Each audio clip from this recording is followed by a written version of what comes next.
Hey everybody, good evening, good morning, good afternoon to the trading community, the investing community around the world. You guys hyped for Wednesday? Tell me now in the chat. Are you hyped for Wednesday? I certainly am. As every day is in the stock world, even after 12 years of doing this, I'm excited for each and every one because there's always a little bit of difference. Yesterday, for you guys, it may have been RKT. Blew through my resistance, didn't it? Got through that $30, went to 41. Massive squeeze there. The interest was there. Now today we have new stocks, new interest levels, new 90% in one day. What will be the next one? We'll talk about some different stuff in the community. Obviously, we'll go through our S&P 500. We'll go through our Bitcoin, our cryptocurrencies. Let's see how hyped you all are. Looks like you guys are pumped. Bring it. Yes. Oh, yeah. All right, let's do it. Great to see the community so strong. I won't even give a shout out to anyone particular because there's just so many people here. We're already coming in with, I think it's like 200-300 people on the get-go. You guys can't get enough of that intro, obviously. Let's talk about what's going on in the market. S&P 500, a little bit of a recovery, 38.90. Nasdaq, 13,146. Russell, yeah, a little bit of recovery there as well. And then we have the VIX, the poor, sad VIX, the volatility up and down and all around, but at the moment, down a little bit. US dollar making some recovery after basically getting crushed again yesterday, and that leading to, or through the Asian session, that leading to the recovery in the stock market. Crude oil, though both of those up. Silver still suffering, but we'll talk about the technicals there. And gold definitely under a lot of pressure. 1722 is not looking healthy. Will it go and hit our 16 kind of 80 zone where we've got a trap between two levels? We'll have to see for gold. What are some of the stories? Well, of course, rocket companies stock skyrockets. S3 says rally, and short selling is reminiscent of another meme stock. I don't think it's reminiscent. It's pretty much a certainty that it is pretty much a meme stock. You've got to be careful in these situations. Remember, guys, when you're in before it happens, that's cool. We get a hyper extension. Possibly yesterday was the hyper extension. We'll be taking a look at the pre-market on this. Then you really need to kind of be in. If you're not in, you can get involved sometimes if it is a squeeze because it keeps going through, but treat it like a gamble because you've got to be very, very careful of such things. Today, you've got ChemFarm, KMPH, shares skyrocketing 120% on FDA approval of the ADHD drug. This has sent messaging volume on StockTwit. I tell you guys all the time, if you want to look at what most people are going to ask me about today, you could literally just go here, go to rankings, have a look, trending stocks, RKT, KMPH. I would even go to this, see whether the messaging volume's up or down or wherever it is. Pre-market is very interesting. A 0.29%. Pre-market's barely down here. How is it holding? This is going to be a very interesting point. Look at this comment. RKT is still one of the most undervalued stocks in the US market with so much potential ahead of it and the highest short interest. This is an easy $100 stock. I'm pretty sure this guy is just making up that price, but I like the enthusiasm. I like the enthusiasm. You guys a bit hyped over that crypto move? Looks like it. Brian Stonk says, I made 80% on RKT, lost myself on everything else. Unity held up. Yeah, so SOS, UWMC, XL, Fubo after the earnings was up a little bit there and then it went back down.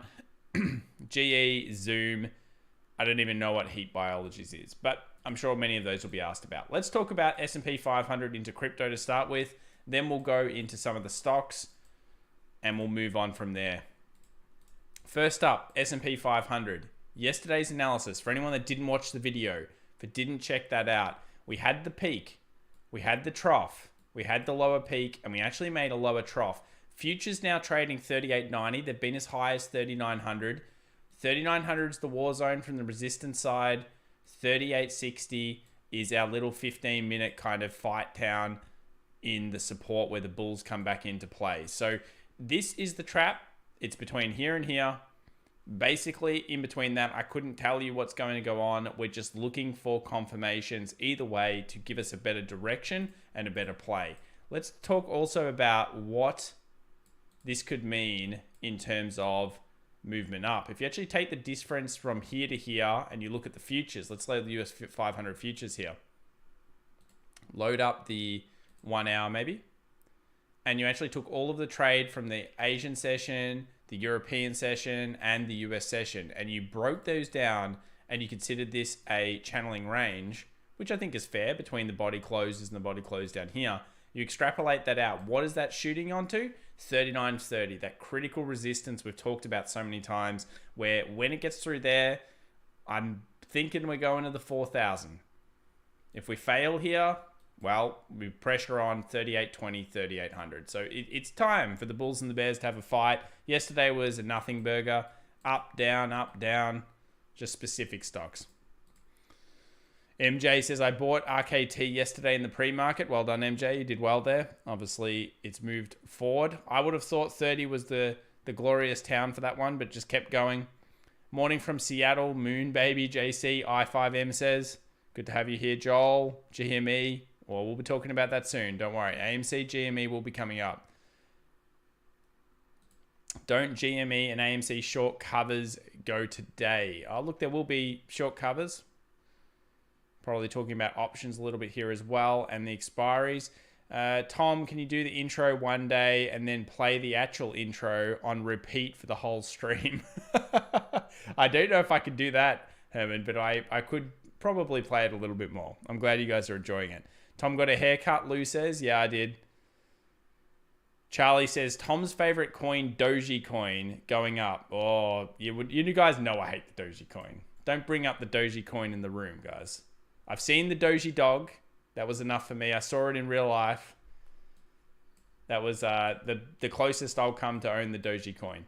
Let's talk about Bitcoin here and the current price action. So Bitcoin had a nice breakout strong. I'm sure a lot of people are hyped about this one. The movement up was good. It came in, got close to our 52,000, found a little bit of resistance. We have to zoom in here on the 1 hour. We're going to zoom in hard. By the way, do you guys like this one? Do you like having little watermark here for the stream? Let me know. There's the watermark. You can see the hourly. Do you want that a little bit bigger? Let me see if I can set that up for you. We can change the color here of the watermark with TradingView. If you're interested in TradingView and you want to support the channel, click the link up above. And if you do pay for it, I get a little clip. And I do enjoy little clips. That's always nice. Watermark here. Which one do we like? I kind of feel like that's the right color. What do you guys think? Bitcoin good, Dogecoin bad. Probably my philosophy on it. Timo says, good morning, mate. How's it going? It's going well, Timo. I'm excited for Wednesday. Rejections here on the Bitcoin at the just below the 52,000. Nice movement up though. Will this spell doom for it again? Doesn't look like it, but it is all hitting those resistances. So little traders will be in here. The good thing is now we've got two rejections. In 20 minutes, we'll check the hour on this. And if it does close down, let's say it closes like it is right now. If we do get a close up above 53, let's go, 53. There's just nothing holding it back after that point. Where you show me on the left-hand side where the structure is going to stop us. Nothing's stopping us. 55. No structure. Little bit here in the 54. Who cares? Let's go 55. Previous resistance on the initial crash down. It makes sense. So, yeah, the 52 is scary. Yes, it's reached the right zone of profit taking and little trades and stuff. But we get through there, 55. People saying, yes, it's good. Yep, helpful. Yes, it's a good idea. Watermark good. It's cool. This is good software. It's a good software. 700 people already and only 100 likes. Come on, y'all. Says Mr. Buff 08. I probably absolutely butcher y'all, but it's all good. Nice to have the watermark. Glad you guys enjoy it. Short interest ratio on triple Q is way too low. How do you see it? So the way that I see it a little bit, whoa, Sand Dollar. Sand Dollar getting the party started, $4, Sand Dollar 77 with the coffee of the day. Thank you, Sand Dollar. I don't take the coffee during the stream, but believe me, I need them in the morning when I wake up. So highly appreciated there for the donation, man. Lost my train of thought. So QQQ interest, we'll look at PCC soon. So let's We'll load up put call ratio. This is S&P 500 put call ratio. It's coming on down. Yes. What do we know when it comes on down? That means there's lots of retail people getting bullish again. And if it keeps coming down, it hits that little 0.6 and the market hovers and it does this and it goes up and down and all around, then we're in for some excitement to the possible downside. But yeah, put call ratio is coming down. Back to BTC. Closure around here doesn't have me too scared. Any pullbacks should be met by some buying pressure. Where's the buying pressure going to come back in? Probably around 50,000. Previous resistance points will act as support. That will also meet the 20 moving average. And this was a very aggressive buy up. I mean, it basically bought in a series of, how many hours is this? Not many hours at all. Even for Bitcoin, we moved 4-hour blocks. So about 4-hour blocks, we went from 47,000 to 52. So it's a nice move. It's a strong one. It has to get through there to go to the 55. Take a look at ETH. What's Ethereum telling us? Ethereum actually is trying to break past the resistance and close above. Ethereum's looking stronger. I'd also argue in some ways that this looks a little bit like an inverse head and shoulders. So we've got this zone here, strong level. Take the trend, get through, and if we close above, what's that pricing into? Previous resistance highs are about 1870 through the close. So yes, it's an inverse head and shoulders, left, head, right. Some problems at 1700, some problems at the 1600 psychological it is right now. But if it starts to move through, we go towards the 1700, we get through the 1700, I could see ETH back at these resistance points quite fast. I actually think ETH has a higher percentage chance of movement, like most altcoins, than the others.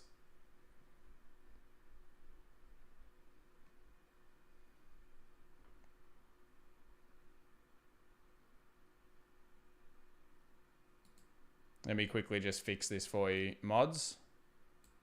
There we go. That'll fix you up. Sorry, guys. Just having to quickly deal with a few people in the community. And it should be cleaned. Thanks very much to the mods for doing such a good work. As we grow, we unfortunately get a few people that spam a little bit too much. So ETH's looking good. ADA Cardano, another one that we always check coming in. That's weakening. That is weakening. Let's go down and learn about the price action here. Series of lower highs. Lower high, lower high, lower high, lower high. I believe a lot of this is probably movement into Ethereum, and also Cardano held up so strongly that what do we like to do as the retail community? We want more money. If we want more money, we get bored after something possibly reaches a very nice period. Cardano's had a beautiful run on it. It achieved the 140, just under 150. Now they move to other things. If I'm seeing ETH at 1400 or 1300 and I'm seeing Cardano at 130, maybe I'm doing a bit of rotation.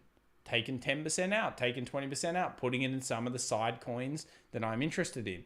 That's what I think has been happening a little bit here on ADA, and that's why it's been declining. Series of lower highs is the key to sentiment. Basically, this looks like a descending triangle now. It's starting to form this structure. And that's okay. You don't need to be worried about it even if you're a bull on this. But you need to be very careful about the 117 area. Technicals in crypto are amazing right now. We move down here. If we do bounce, we close above these last two highs. It's back on. I think we even get past the 130. We go towards the 140, 145. We close under here though. It's not going to be so good for Cardano. So there are some negativity kind of points coming through here. But ADA trapped in a downward spiral for now on the smaller time frames, on the 2 hour and the 1 hour, and on to the next point. We'll do XRP. We've got a donation coming in here as well from Dan Gallinger, $5. Thanks so much, Dan. MREO, it has almost 60% short float, and Ken Griffin of Citadel. Oh, Citadel. You guys know all about Citadel. Just bought a lot of it. Could you take a look at the chart and give me your thoughts? Very interesting, Dan. We will. We will in just a moment. Actually, XRP looking pretty good here. Another inverse head and shoulders candidate on the 2 hour. Very nice point. Waiting for the close here. Yes, yes, yes. Left shoulder, head, right shoulder. It's looking like it wants to break out. Let's see if it proofs. Let's take the proof. Yes. Through. Oh, I like that. Lots of craziness that went on over here. Let's get a line chart. Clean it up a little bit for us. Oh, the inverse head and shoulders has performed well. I like it actually. Okay. Somewhere around this 50-ish area to 51. Yeah, nice. All right, that's the XRP. That's the old no one likes it Ripple. Dan, let's have a look at MRO for you. MREO, sorry. Oh, a biopharma. A biopharma. Has Barber bottom, Dino says. I might take a look at that actually. Let's have a look at Barber soon. So MREO, this company, $267 million. All right.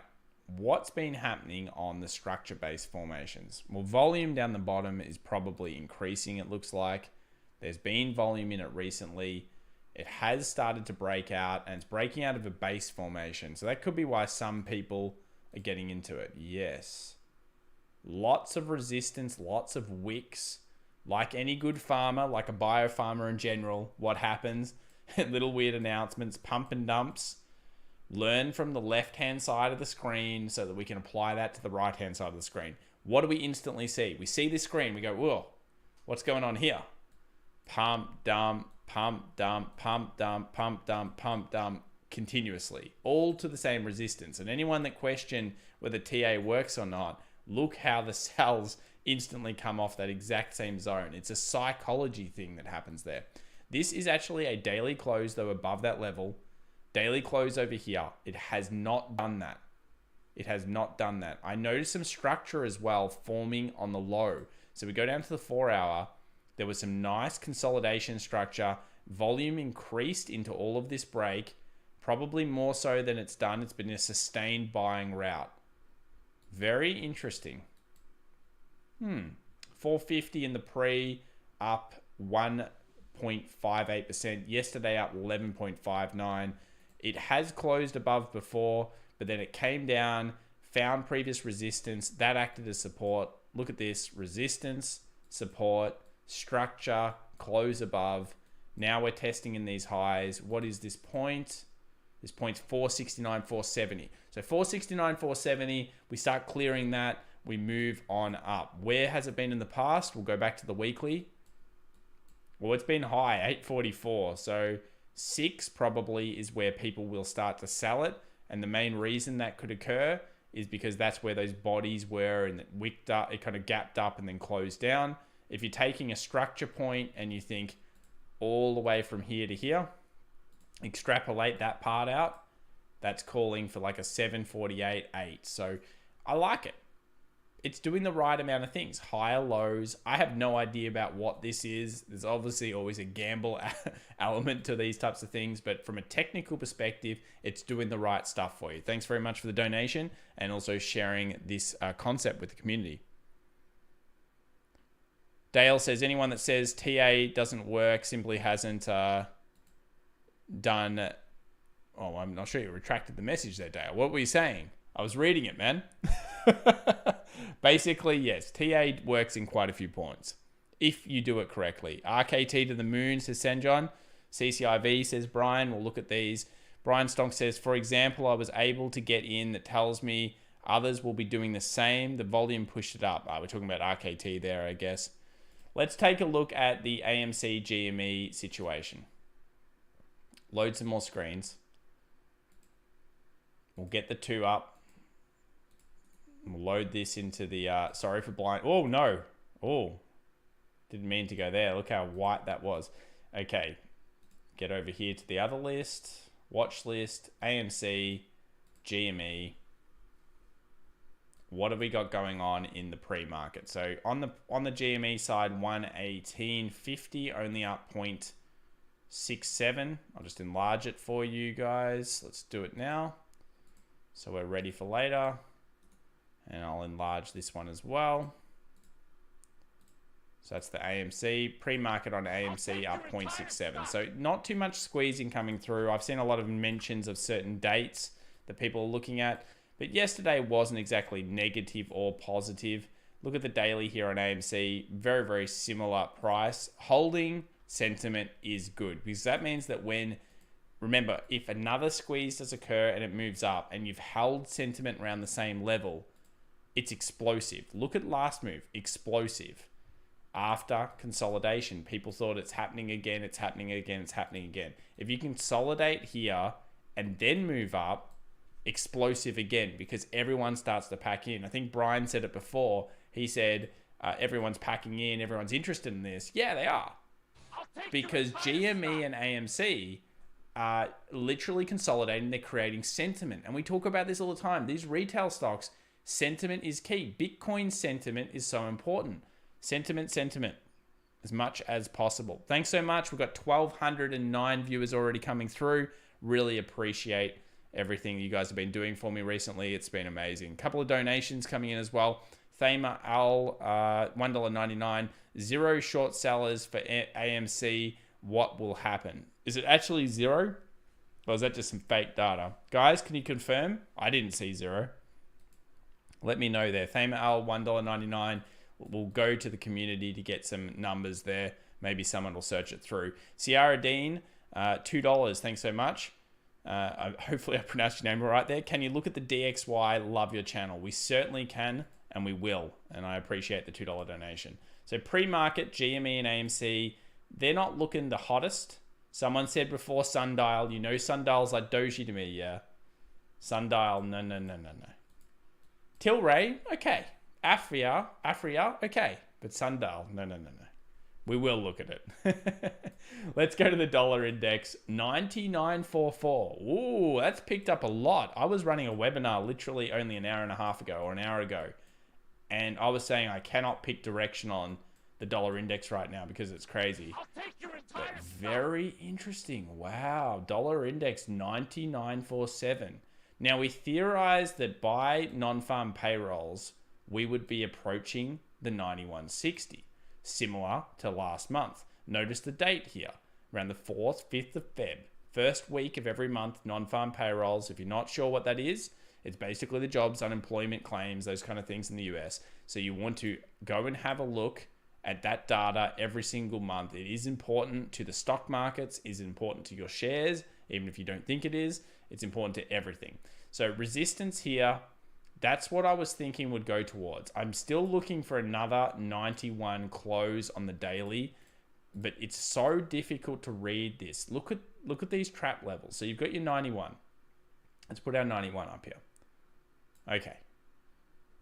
The market kind of eked out above that. It gave us a 91.03. Arguably maybe not enough bullish momentum above the 91. Will today give us above 91? I don't care about this wick. I just care about closure points, because closure where the fight between the bulls and the bears changes quite a lot. So above 91 is what I'm looking for. Then hopefully we travel towards 91.63. For people that are looking at the markets as being bearish right now, that's going to be a positive to you. Remember, strong dollar means weakness in the stock market, theoretically and generally. Let's see if someone's answered that other question here about AMC. AMC is going to be on CNBC next week. JC I5M3 says, did I already talk about GME and AMC? I've talked about them a little bit. Yep. We'll talk about them more throughout the session though, so don't worry. I know a lot of you guys are here for that, but I hope you stay for everything else. If you're joining us for the AMC GME, stay for everything else, because it's not always going to be about short squeezes. Learn to empower yourself with investments as much as possible. No one's giving me that AMC data, I don't think. Oh, here we go. FC Basel for the win. 50K open interest at options with strike price $10. USD expires March 19th. So I saw a lot of those announcements. CSP, Canadian, $5. Thanks so much. Hey, Tom. Thanks for the great work. Appreciate it, man. Can you take a look at Barber when you get a chance? Thanks. Yeah, we certainly can take a look at Barber. So thoughts on the dollar index to finish up. I want to see a nice clean close above 90, 91. I'd like to see it above here. I think if we continue to put bullish pressure on here ahead of the pre-market, I'd be a little bit worried about the US 500 sitting around the 38.94 zone. That's maybe a little bit strong. We're more negative on tech stocks at the moment than the actual market. Notice it's not a broad-based sell-off, but I'm all in for these concepts of the hyper-growth stocks getting cheaper. I'm sure a lot of you guys are liking it. The hyper-growth stocks out there are becoming very, very good areas to purchase in at. 91 close, 91.63. Let's now have a look at Baba for CSP. So Baba, Alibaba Group. Couple of problems with this one. Governmental risk, but support has held before at a level that seems to be inevitable for this stock. 234 down to the 223. So 223, 220 was previous buying zones. Let's see how the interaction was there. The interaction was rejection, rejection, movement up. That's what we want to have again. I want to have rejections off this level with little hammers, little wicks. Whatever wick, I don't care if it's like that. I don't care what the wick is, but wick down here. And I could see further selling in Baba. What's the pre-market here? Up 2.25 at a 239.70. But we must respect the technicals and think that why would it stop at 234? Why would it stop there? That's a random level. Last time it got further down and started consolidating. So if it is declining for other reasons, not just fundamental, but also technical reasons, you would think this is the point for Baba. And I just want to see wicks off this zone if it happens. And then I'm more convinced that you could take it up. Be careful here for governmental risk. You don't usually say that too much on stocks, but Baba particularly is not the golden child no more. It's the upstart that became too big for its own britches, and now it's getting punished for it. So be careful there, CSP. Thank you for the donation. Some other donations coming in. Oh, what are we going through here? We've got Zero Cool 6789. Thank you very much, Zero Cool. $5. Can you take a look at UAMY? Trying to find the best place to get in. All right, well, let's have a look at it from it technically. That's what we do here on the channel. We try to break down technicals on all the stocks, all the currencies, and all the cryptos as much as we can do, and commodities. So it is finding a level. It had a bounce. Now, you would only be able to tell me why this happened. It's probably going to be a fundamental event. Earnings, something like that. We go over the history. Now, I'm a big believer of what we call the top-down approach. For the new people out there, there's a lot of them. We do an approach where you go through like a monthly, a weekly. Always just click that on your charts. The first time you're looking, click it. Because then you see what's happened in the past. You can learn more about the history of the stock. Build that into your fundamental analysis. Sometimes you'll look at it and you'll go, what happened over here? Why did this stock go nuts during 2011, 2012? Maybe I need to go do some research on that to make sure I either understand it's going to happen again. Possibly it's happening right now. So what happened over here was the catalyst. Can we learn about it? Why is it breaking out again after such a large slump for so long? That's why you do that. Where has it stopped? $2 was a very good take profit for this one. $2.15, previous supports, previous resistances, somewhere in that range. Probably box it up. Let's get the box. Yes. All right, I'll put that box on the screen. $4 would be an amazing target as well if you were going really long, and it was. And then we can start breaking it down to the smaller time frames. Let's go to the daily. Okay. Market capitalization, very small. 147 million, so it's open for a lot of manipulation as well because it's so small. 4 hours, okay. 2 hours, $1.40 better hold for you, man. $1.40 better hold for you. When it came through there, it bounced off it, tested the zone the first time. Didn't quite come down to the $1.40, but then bounced up. Came down to the $1.40 again. Bullish hammer, movement up, resistance $2. That was strong. Did go down to $1 though, so it would have scared you. Now it's trying to find here. So I wouldn't just buy it here from a technical perspective, because if you do, what's the story? Peak, trough, lower peak, potential lower trough, yeah? You're not catching a falling knife, but you're in a dangerous area. Another way of approaching TA is that you say, okay, I'm interested in the stock, I'm interested in this level. I would rather buy it at $1.65. If it moves up, then it's trying to signal, hey, we've found a base, we've found buyers, check the volume as well on this one. We create a little double bottom and we're ready for the move into twos. Depends what you're trying to do. If you're trying to invest in it, it's on a support. If you're trying to trade it, usually I like to be part of what we call the participation phase, which is this area here. This is where I think smart people are in trading. This is where I think possibly investor dip buyers and value buyers are. So it's on support. Good luck there, Zero Cool. You'll have to make your own decisions, of course, but yeah, technical support has been found. Craig Bainton, $5. Can you talk about the significance of the moving averages and how to interpret them?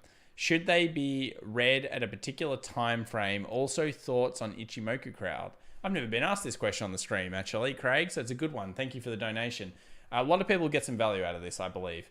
So the importance of the moving averages that I use. So just firstly, I'll write them here. 20, EMA. 50, EMA. 200, SMA. All right, I'll leave that on the screen. So the importance of the 20 is the key one. And some people use 21, some people use 20 SMA, whatever. I use the EMA, exponential moving average, with the close because it's faster and it puts more relevance on the last couple of candles. And the importance of putting the relevance there is we're in a fast moving market. We always are nowadays. We want to be reading interpreting the most recent data with a little bit more strength and then interpreting over an average period. Now, if you're asking me which time frame is best for these moving averages, there's no question in my mind it's daily and weekly. That, as a trader, as an investor, daily, weekly, these moving averages kick ass. They kick serious ass. But 20 EMA, 50 EMA, we use the fast ones for that. Now think about why 20 is significant. If we think about trading days in a month, how many days do we usually trade? Not crypto traders, you guys in your sneaky 7-day weeks. We're talking 5 days a week. It's about 20 trade days to 21 trade days in a month. Maybe a little bit more, maybe a little bit less. But around there is the amount of trade days. That's why the 20 moving average works so well. And I am going to make a video about this at some point. 50 EMA, heavily used. Also 100 SMA is heavily used in the markets as well. So there's just these round psychological numbers, and they kind of all break back down into quarters, into significant periods. If we're thinking 20 is 1 month, what's 200? It's like 10 times that. So these types of ones are just heavily used in the industry. And I can tell you, when I used to read reports from Goldman, when I used to read reports from JP Morgan, from banks here in Australia, they always used these particular indicators. And contrary to popular belief, you do want to use what those guys use because they are putting bigger money into the accounts. And while we're short squeezing them at the moment in certain stocks, it's not always the way. Thoughts on Ichimoku Cloud? It's good, but it can also cloud your judgment, if you get what I'm saying. Ichimoku's all right. There's reasons for it, and you can do well. I don't use it because I do find it a little bit too confusing when you're trying to do TA on the charts. And I don't think it gives you that much extra advantage. But there are some experts out there that like it. I might do a session on it one day. Brian Stonks, $2. I was talking about SLGG. Check it out. Read below. I can't see the read below here. Oh, yeah. They were trying to figure out a cryptic tweet from Ryan Cohen. I'm not sure if that's what we're talking about. SLGG, Super League Gaming. So this thing is up hard pre-market, 56%. Super League Gaming. I assume it's in the esports community. Is that right? What happened here? What is the story behind this thing? IPO'd, got beaten down, found some support, has had a few big runs on it, hasn't held well above these zones. So $4 was kind of like kryptonite for this. I'm going to put it straight through 4 because there was a gap up here, but it instantly went under and closed right around the level. So remember, it's the bullish closes that we should be looking at the most when we're doing our TA. Thanks so much to the 1,479, 1,500 people that are coming through already, donators, members of the community. You guys rock. And we're going to be continuing to do this for as long as I can do it, live streaming. It gets easier in a couple of weeks. We'll be not at 1:30 in the morning. We'll be at around 11:30, which would be awesome. 516 would be a strong close if it could actually hold it. But history says this thing hasn't been able to hold strong. $6 should be the technical TP because previous supports, previous resistances, and there was once it bounced up there. I think next time it bounced up there, there'll be a strong take here. If it keeps running through the pre-market, maybe we'll come back to it. $6 though looks to be the zone. Market capitalization of this company is very small, 86.162. That is small. So quite manipulatable, and these volume spikes tell me that something has changed, and most likely the retail community has been getting involved in 2021 because look at these moves. Huge amounts of volume just coming through there.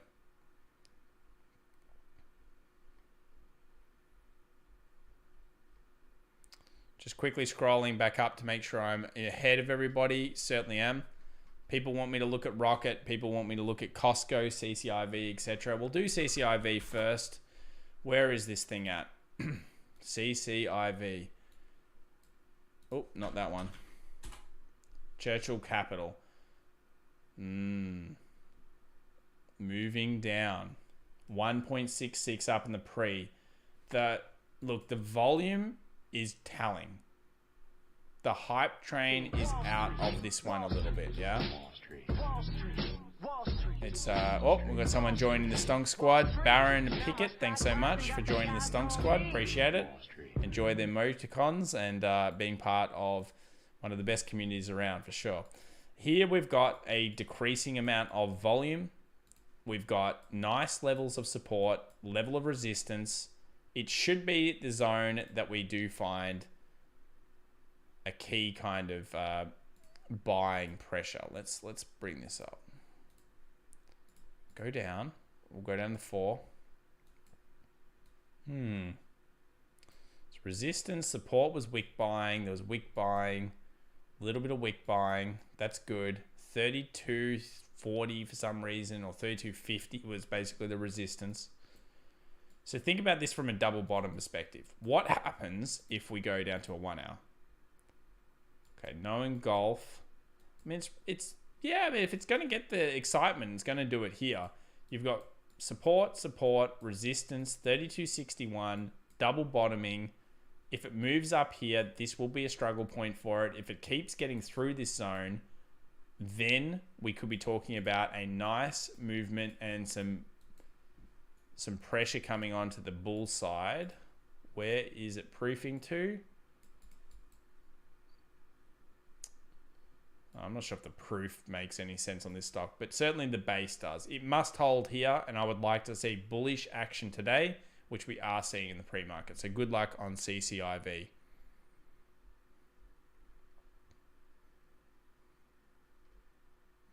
Yeah, RKT is hard to chase right now, guys. It certainly is hard to chase.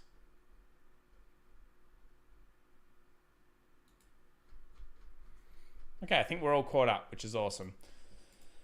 BTC, again, 51,600, tested the 52,000, tested that level. We said we'd come back to the 1 hour and see how it closed. Actually closed a little bit bullish. Ooh. Wow, it makes me think we're going to crack it during the session. So the rejection was there. That was looking really bearish, and then now it's big pull up. Just need to get above here. Just all it takes in Bitcoin is a couple of tips above, and then to the moon, as you would say. 55 is open at that point. I'll be watching that through the session with you guys here. Interesting. US 100, we haven't done this one yet. US 100 finding some weakness, 38.91. Dollar index, 99.4. So that's why we are seeing weakness in the markets. Dollar index rises. Stock markets do decline. It's pushing down. Where are the supports of the day? We almost got past that resistance. This is the futures one. We'll look at QQQ maybe as well. But look, the 12.8 zone. tough if it gets down there. That's where the bears will through. And no one probably wants it down here that's bought recently, because we're all going to take 5-6% hits in some of these hyper growth stocks if it does happen. We'll be checking out the Webull. Let's have a look at that now. What is going on in the pre-market here? Pre-market to the negative side. This is the big companies. So this is 23 billion plus.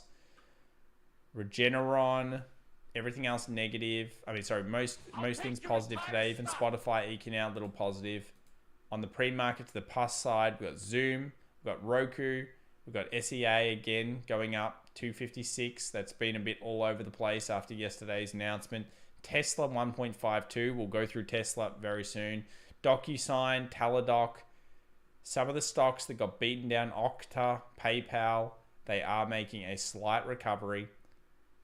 In the stocks that many people love here, Ocugen. Whoa, I didn't see that one before. Ocugen up 24.79%. This stock's been all around. Maybe we should load that one up. Afria, 4.65. Tilray, 4.25. Weed seems to be back in focus. Tilray hit key resistance yesterday and sold off. Costs, there's some nice trades there in Tilray. I missed that myself, actually. Sundial Growers, I don't like it, guys, but it's nice to see Tilray and Afria beating it out finally. I think Sundial's got a bit of a cap on it due to the market capitalization and the fact that they did also bring out more shares into the market. Got some donations coming in here. Sean, $2. Could you please review IIVI? Thank you. Yeah, we'll have a look at that in a minute, Sean.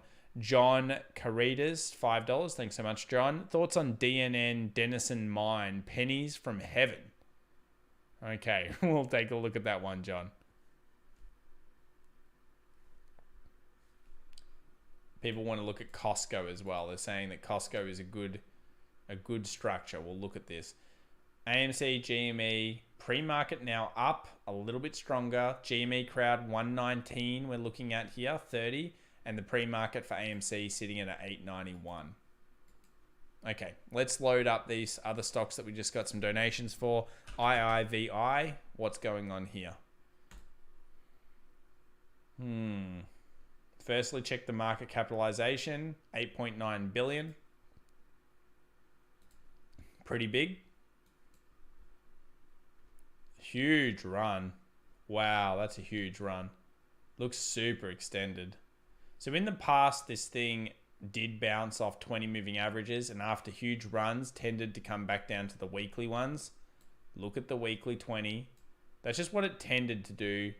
Even here, big, huge run, 20 moving average actually went underneath that, but you can't blame it because the rest of the market was selling off. I think the 20 would have held it otherwise, and it would have bounced up. This looks like it wants to go down. Daily. 0.52 up in the pre-market, by the way. I don't see anything positive here about price action. Even on the smaller time frames, this is a series of kind of like lower highs. You've got the $100 resistance target that's been reached. You did have some buying off the 80, but I think the key that I saw straight away there is going to be that weekly 20. I would like to see a pullback back to that, and that's probably going to lead from a fib. So if you're not putting Fibonacci's on these types of retracements, guys, it's certainly something that I would do. Fibonacci is good when you get a hyper-extended market. Yeah, see that? 38.2 right on the 20. So if it does decline, you're going to hit a 38.2. And generally, with most quality pullbacks, do not look at the golden ratio, yeah? 61.8. No. We don't want to be here because we're ruining psychology of the trade. Think about any good trade. When it goes up, everyone's excited, hyperactive, we're feeling great. When it goes down, we feel okay, we go buy the dip. When a market goes down too much though, you get scared. So 38.250 is the sweet spot of the last move, and one of these hits right on the zone. So good luck with that one. That's my thoughts. John had DNN. We'll check out DNN now. Denison Mines Corporation. Did we have this one the other day? Were we doing something? We've clearly got some lines on it.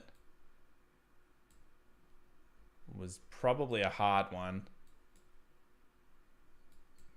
All right, let's go down the smaller time frames. So it bounced. Support at the dollar, at the psychological. It broke through those series of lower highs. I kind of remember this one. You probably asked about it last time as well. Yes, looking better. So all those lower highs were broken through. Then we got the bounce off here, which is exactly what we were talking about last time. That's good. It's gone to the first target. It's breaking through that target, which is good as well. And now, hopefully, we go back to the $1.50. So $1.50 is looking pretty strong. 14.95% up yesterday.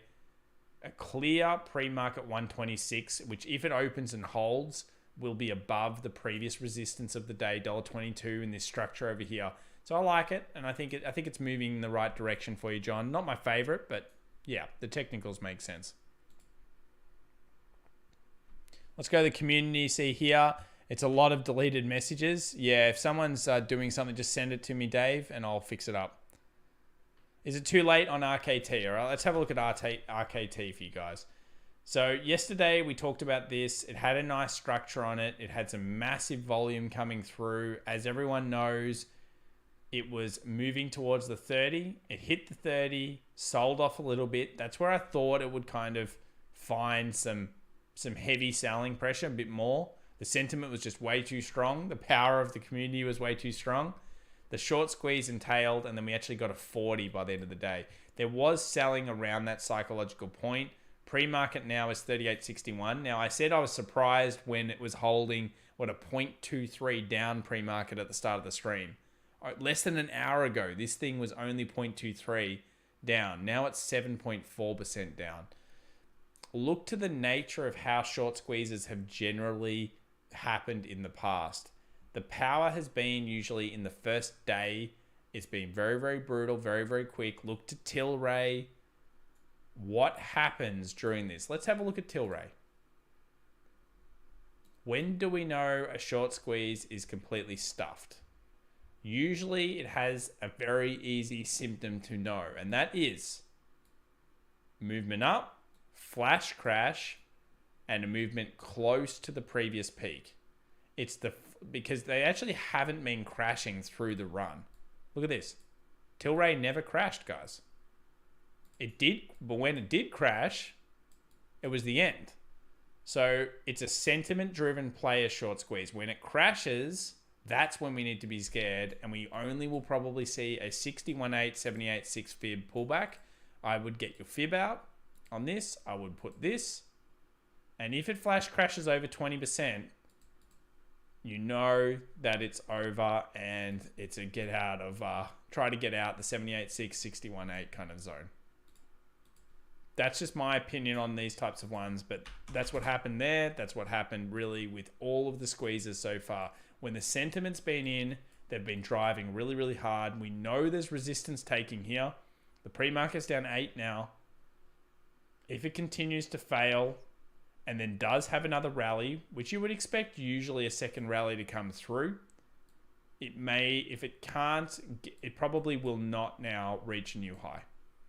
I would want to see this pre-market at negative 8% come up through the session.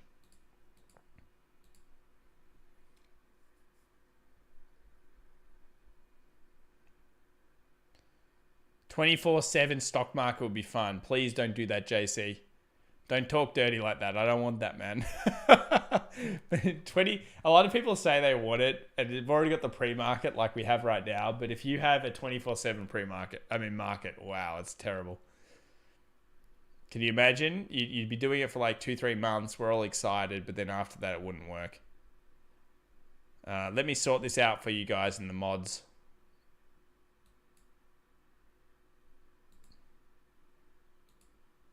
Sorry about the spammers today, guys. I should be working on them right now. AMC, GME, getting questions about this again. What is really going to happen? Well, ultimately, the truth is it's going to go down. Ultimately, it will. When does it? I can't tell you, but that's the ultimate conclusion here. It is going to go down. It cannot hold up forever due to the nature of the fact that we're the retail traders and we can't keep sentiment forever. It might be an unpopular opinion, but it's true. It will eventually not be this price. If you could say to me, what do you think is going to happen in 6 months? My opinion would be like a 30 or a 20. And that's just because that's what I think is going to happen in 6 months. Now, what's going to happen in months? I don't know. The buying sentiment is strong though. Remember, these candles holding up is good. If you can continue to hold candles, the next run, let's say it starts to squeeze again, will be very aggressive. It squeezes hard after the consolidation because it's got sentiment and got a base plus all those other things going through.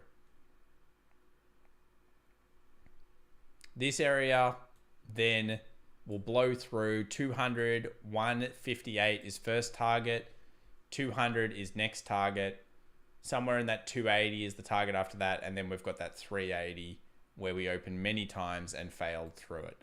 Do I think it can come up here? You would need some serious bullish momentum, but hopefully it does.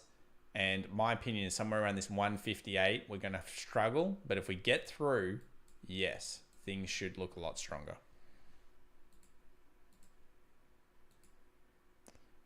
Rocket is not going to hit 60. It's going to hit 100, says Stilosh. No way it's going to 30. Ryan won't allow it. Look, if people purchase it, sure. We're talking not right now. We're talking in the long-term future. I know it may be a little bit unpopular, but that's just my opinion, yeah? Why does the 120 mark look so important for GME? The 120 mark is just, this is a psychological, it's being eked out now.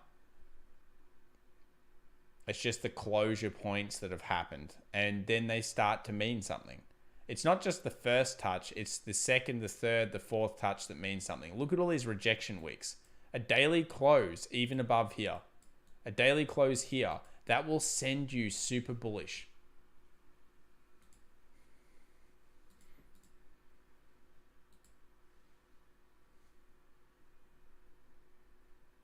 Can you run through AMC just like you would with GME? Yeah, that's fine. I'll run through my points. So I'm definitely not saying you won't necessarily get these prices right now. I'm just giving my honest opinion to where I think it'll be. And that's only because I've traded for 12 years. I've seen quite a few different markets. And what happens now and what happens in the future may be a little bit different to what we expect. I said that the first time though, when it was 400, I thought it would crash heavily because Wall Street will restrict and they'll do the normal things and they'll ruin the sentiment. That's what they do. $8.93, so $9 has been a key resistance for AMC. I'd like to see a bullish close above 9. Then we go to a 9.78. Now, if we dial in a little bit, we'll have to dial the 15 minutes. You'll see why very soon. Previous supports, and if we went further back, there's a whole bunch of resistance spikings that happen during the flash and then the pickups through here. Right around this zone. 970-ish, 975-ish. That zone gets cleared again. Hopefully we go towards 12. 12, I'm pretty confident, will be a point where people sell AMC just because previous supports will act as resistance. There was a lot of wick buying off 12 last time. And then after that, you're going towards 16. And then after that, the magical 20 up here. And that would be the magical point. There we go. Just all through those areas. Thanks so much to the 1,900 people joining us as well. If you're enjoying the session so much, a few people saying, yeah, pre-market for AMC is pretty strong. Yes, it's been generally a very good market. But yeah, thanks so much to the 1,900 people joining. If you enjoy the stream, do subscribe. It does help us out. Xeon says institutional short selling should be banned. Short selling should only happen P2P. Yeah, short selling is pretty nasty, and squeezing is pretty cool. I think it's a funny thing. JK Rock, both will not squeeze. They will go up constantly 10% every day.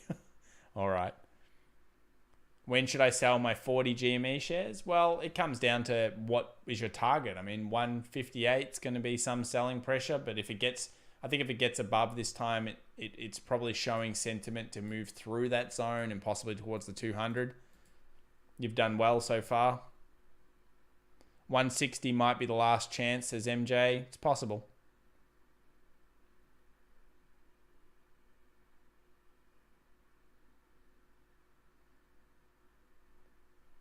Let me just quickly work on a few of these. I think the Streamlabs thing isn't fixing properly.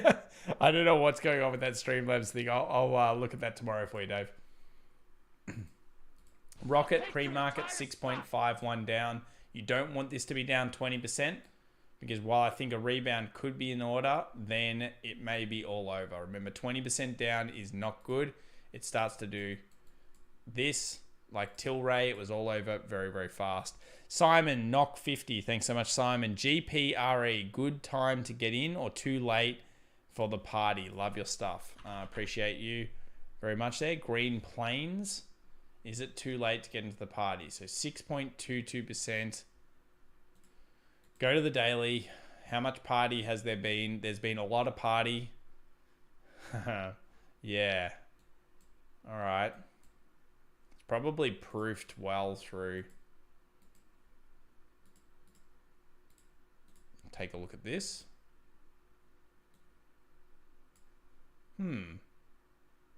Pretty close to the party end, I would think.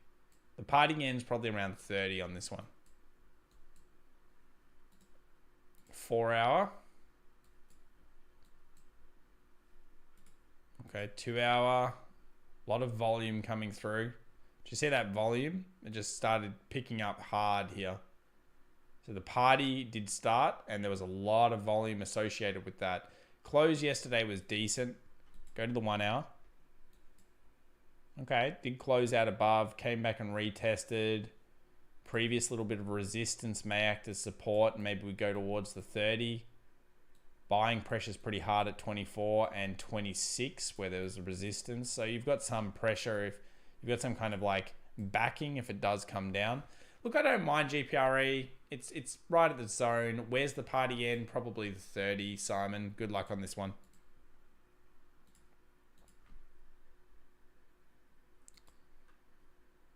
Mr. Buff says, hey, Tom, can you look at Sign? They are a cinema company, largest in the UK. I'm hoping they get back to 180 from the 112 where they are now. 113.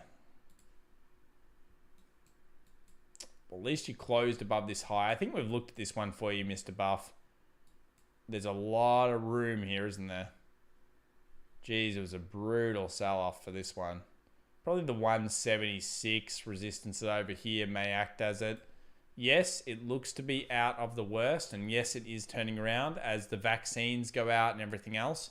So it is looking good. Maybe just follow the trend. Look at the 20 moving average here on the daily. As long as it stays above that 20 as it kind of meets with price, that should be really, really good. So as long as it sits with that, I'd be relatively confident in it.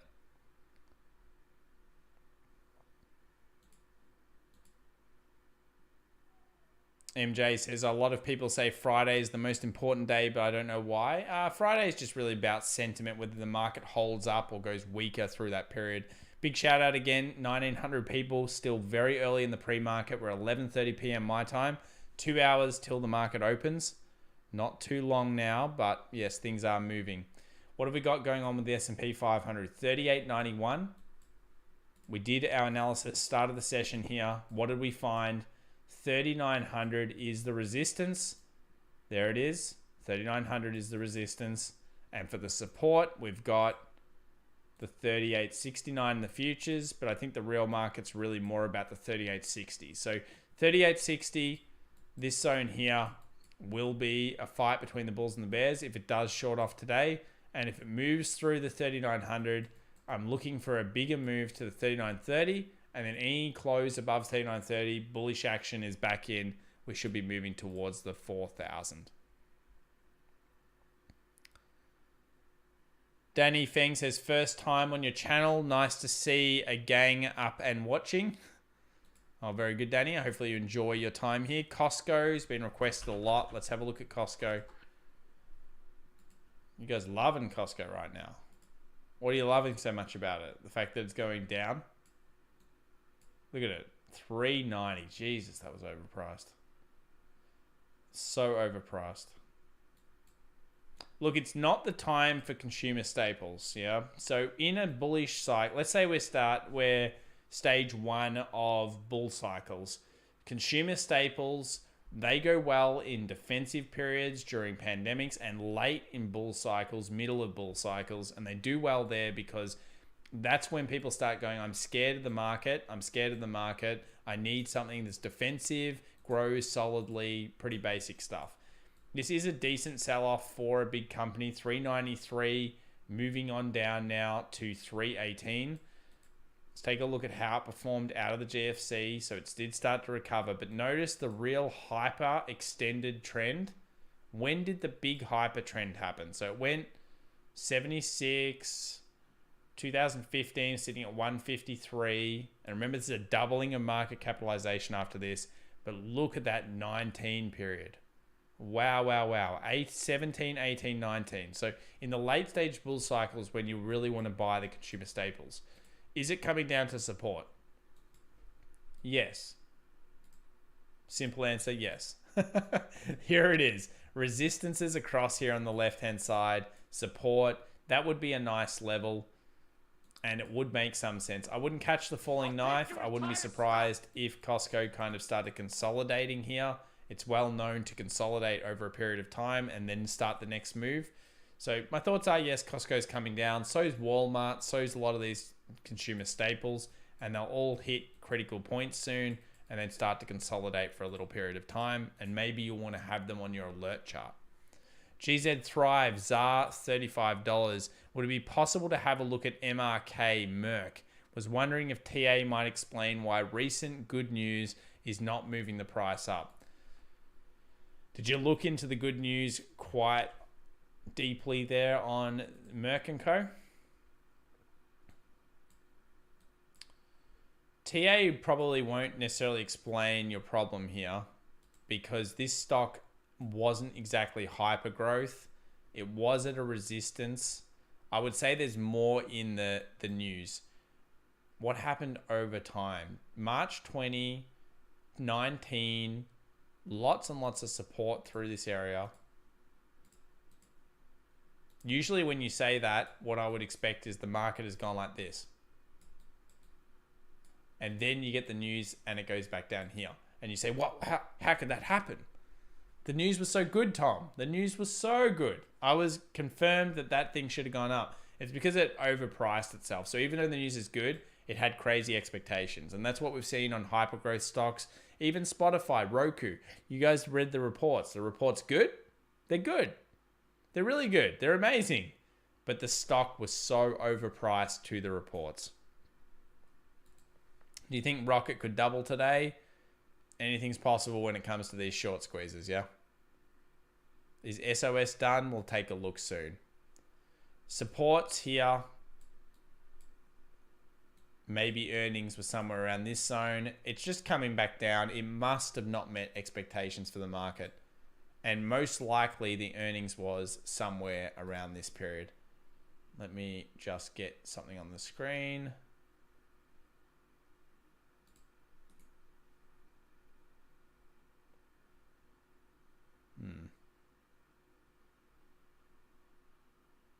Don't think I've got it there. That's all right though. So yeah, it's right on support. I don't think the TA really will help you other than the fact that it's hit the level that you expect buying pressure to come off. And then you go back over to the previous times, what happened? Some buying, no clear engulfs, no clear anything on the weekly. Daily? I don't really like the level even. Above 76 would give me a lot more hope. There's a lot of little bits of resistance there. So if it moves up, gets through the 76, yeah, then we can go back to the 84 zone. Good luck on this one, man. JCI 5M says, Tom, you're my hero. Oh, thanks very much, JC. SOS is a fraud, says SeatMeek. A lot of stocks are a fraud right now. It doesn't mean they're not moving. But SOS does get cops that one on the daily. 12.65%. This particular thing, always gets hit with the frauds and discussion about those types of things. We had the lower highs all going through. The trend line was broken. The movement to 8 happened. Go to the 1 hour. Yeah, it hit the structure that we thought on the left-hand side. That's good. Then it found resistance. Fine. Then it came back down to the 650. Buying up that now. It's going to test the 8 resistance again. We get through the 8 resistance. Where do we move to? I would be thinking somewhere around the 9 and the 10, but probably the 10. So good luck on SOS. It's not one for me, but I understand you're in it. The big thing for me is always going to be market capitalization. If you're trading a company like $200 million, like this one is, at this price, it's open for a huge amount of manipulation and you can get really badly burnt. It's very different to the AMC GME situation. Josh Kitson, Australian, $5.99. Thanks so much, Josh. Give me a coffee. Appreciate it, mate. Thank you, Josh. Ciara Dean, $2. Some people in the chart are requesting NEO. I'm surprised they're not requesting Tesla, actually. They probably are. NEO and PTON for me. Okay, let's check these out. Thanks so much for the donations, guys. We'll do PTON first for you. This is a consumer services company. Peloton Interactive. Let's go to the weekly, get a lie of the land. Nice movement up. It's gotten below the 20 moving average, closed below there. It's not great. Go to the daily. Pre-market up 0.92%. Okay. 200 here at the 100. Oh, I could kind of see it going lower. It makes a lot of sense to go lower.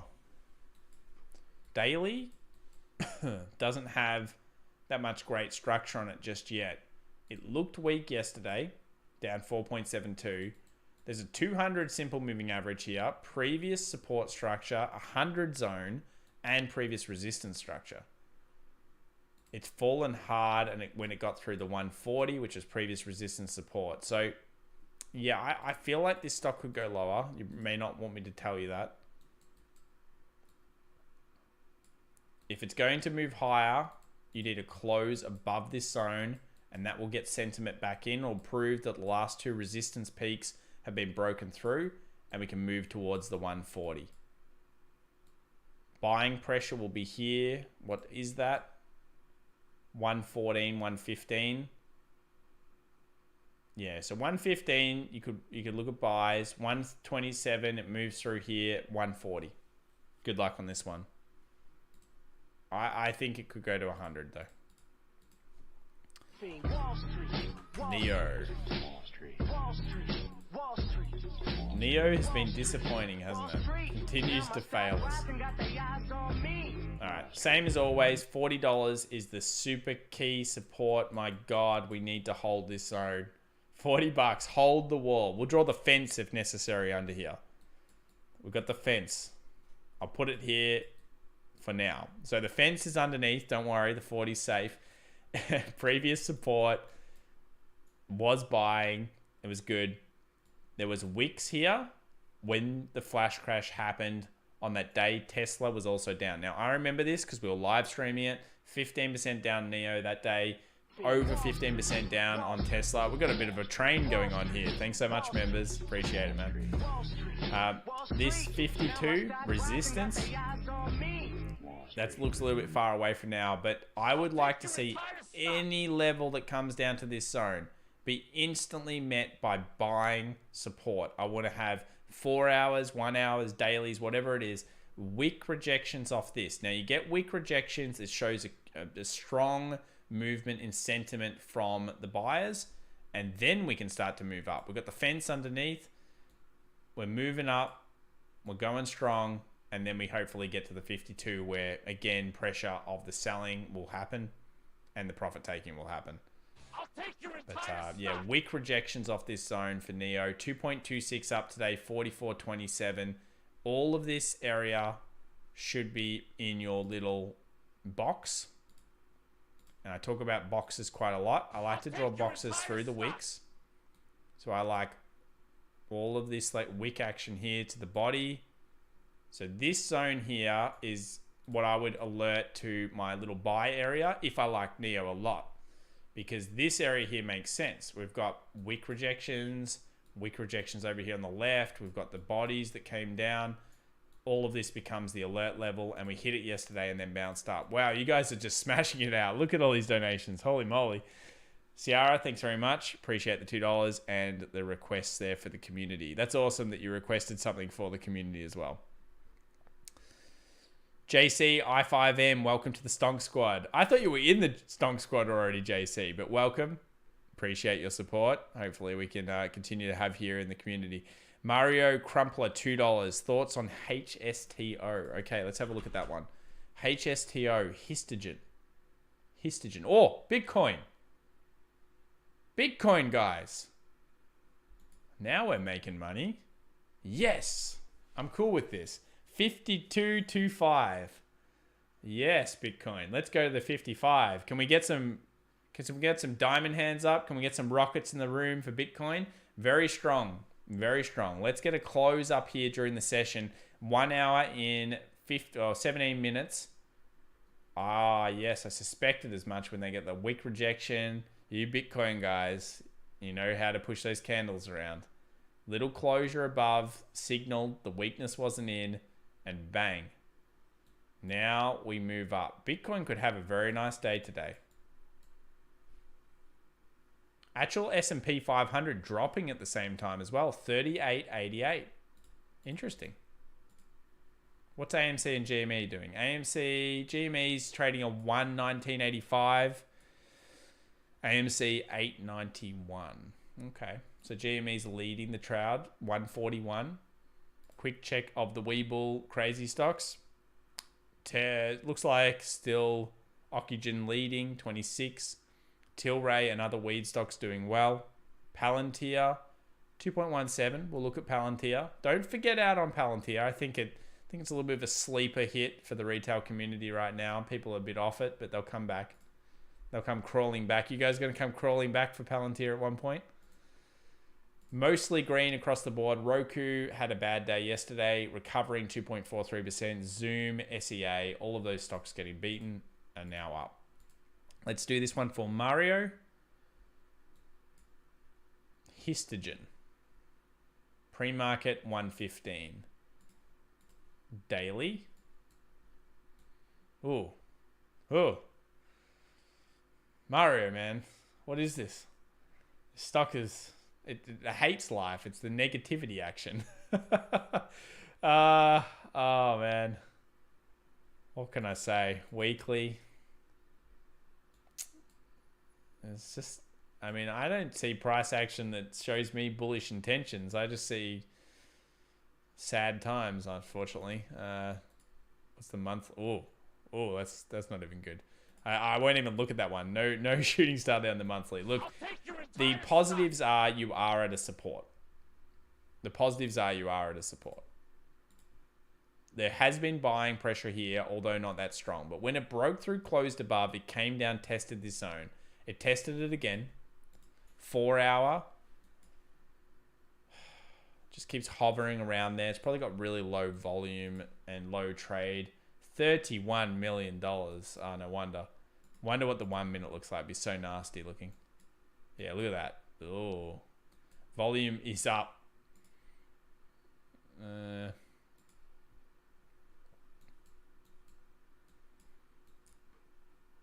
Okay. The only thought process I have here for you, man, is this. You are consolidating.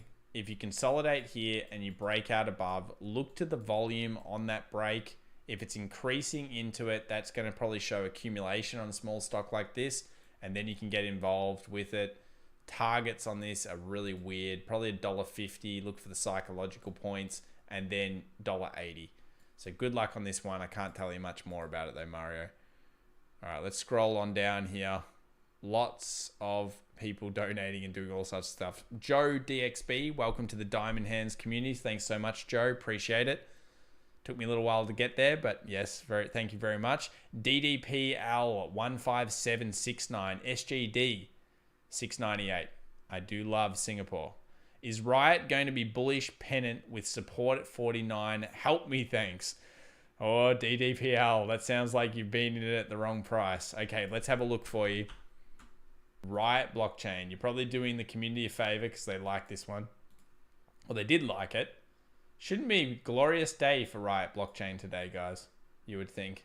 With Bitcoin cracking through that 52, having such a great last 24 hours, Riot blockchain should have a glorious day. So it's looking to pre-market here at 56. 56 puts it right smack bang with the resistance. The pre-market knows where to go.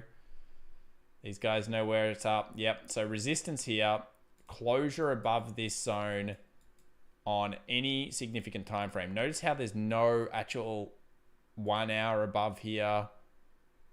There's nothing above here. So maybe a smaller time frame might be your tell. Let's take the structure formation here for Riot. I mean, bring up a good point because these stocks do well off Bitcoin recovery. It proves okay into the top. I don't really think it's a channel, but I just wanted to put it there just to have a look.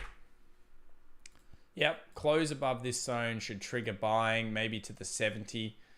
Good luck on it. It is completely related to sentiment, and Riot's probably not necessarily worth this much, but if Bitcoin continues its run up and it goes towards that 55 and you believe in that kind of concept, then maybe this is the one for you. Good luck, DDPL. Bottom end, $40, but it is testing the resistance right up, and I think that's sitting about 56.64 is the resistance peak. So closure above that, maybe you've got the right momentum, the right catalyst to start moving you back up to the 70. Frank Castle, $5. Message deleted by Streamlabs. Hey Frank, can you just at FX Evolution me? I don't know why Streamlabs is doing this, man, but yeah, Frank at FX Evolution me. Dave might have fixed it. 1 second, what did Dave say?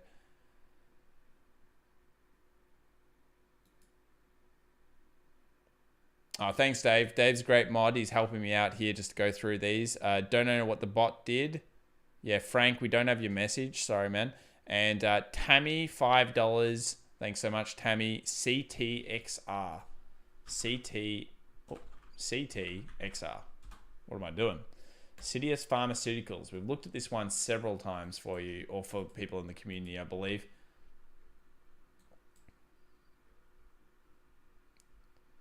It's been pretty good too, hasn't it?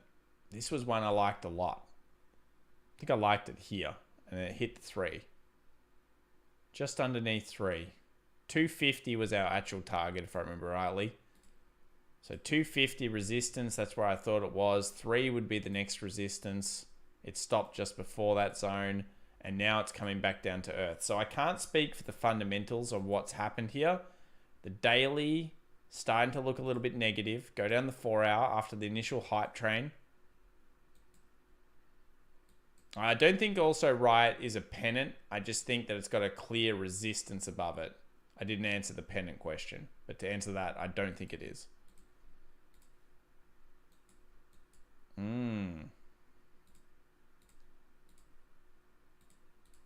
Lots of little body closes around this $2. Pre-market 205. You must have $2 holding. Above 220. Should trigger into 250 again or just underneath. Notice this one's just underneath. So if that's where you want to get out, probably look at like a 248 or a 249. It's looking all right. A little bit of volume here. Yes, I think above 220 would be bullish into the 248, 250. And I like the support. $2 makes sense. Good luck on Citius. And I wish you all the best there, Tammy. Snowflake. Oh, I want to do Snowflake. I want to do Splunk. Splunk and Snowflake. Guys, we didn't even talk about it. Where are we? Most anticipated earnings for this week. We've got Splunk. We've got Snowflake after the close. Okta as well. All pretty damn good companies. Pretty damn good companies. Splunk on a hiring spree. I forgot to get it ready for you. I will bring some of these fundamentals through that I've been looking at on some of these. So this one here has been hiring up. Snowflake is overpriced, but if it has a good report, it could continue to move up. And Okta, another one that's quite popular with the Fin tweet community. Hannah Tucker says, I'm diamond handing Mara to $80. There we go.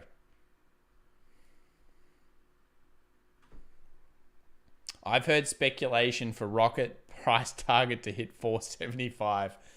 I could say speculation right now that it hits like $1,000, but yeah, I'm not sure about that. Rocket replacing GME, that's a danger as well. If you have other stocks that are replacing something, so let's say GME and AMC are replaced, and this is what happened last time.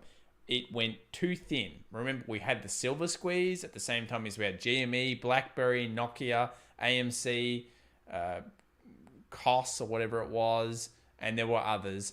So we can't spread all our money so thin, because not every, even if you put like a couple of bucks in, we need a lot of money to squeeze it through.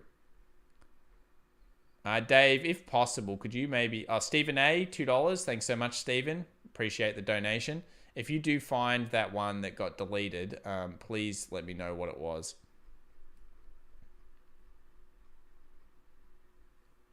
Lego Spartan, SGD $5. Thank you so much, Lego Spartan. Evening, Tom. Do you ignore the wicks when you use fib retracement? No, I go wick to wick.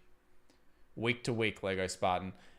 That's actually a good point, and it's a good discussion area. The reason you go wick to wick is that price was reached. A wick's basically showing an extreme price was reached where paper hands might come in and people are selling it off, yeah? What that's telling us is that, yes, that price was reached. It just wasn't, it was just something that we need to have in the future. And I don't think you should ignore it. So people that go body to body, I wouldn't do that for fibs. I would go wick to wick. The only time I would ignore the wick is if it was something like similar to yen in 2000, like I can't remember what it was, when they had that tsunami that took out the nuclear station and everything. When that happened, the yen went crazy. And it had this big spike up, down, all around. Odd also had one. I can show you the odd one. Let me do this for you. When you know the news and what happened, then you can tend to ignore that particular candle. So I'll show you guys the Australian dollar. See this one over here? This is a word of warning why you don't want to trade necessarily currency right around New Year's Eve and Christmas period. See this? This is called utter manipulation. Utter manipulation. This is fake price caused by the fact that there was no liquidity lines in, and it's effectively a massive currency squeeze. Because think about it, this is the Australian dollar. They're moving this multiple points because there was no lines there, and they pushed this and other dollars through, and it sent all the algo bots going crazy. So to think that there's only been a few squeezes throughout time, there's an example from a few years ago where literally right around the point of low liquidity, they got in. So yes, wicks always for fib retracements there. I'll take your entire stock. Jacob Mikes, CZK50. Thanks so much, Jacob. Let's for HCMC for the community. I've seen some short interest here. This is one that we get asked about a little bit. Healthier Choices Management Group, I believe it is. Go to the weekly. Let me just reset that. What is going on here? Holy moly.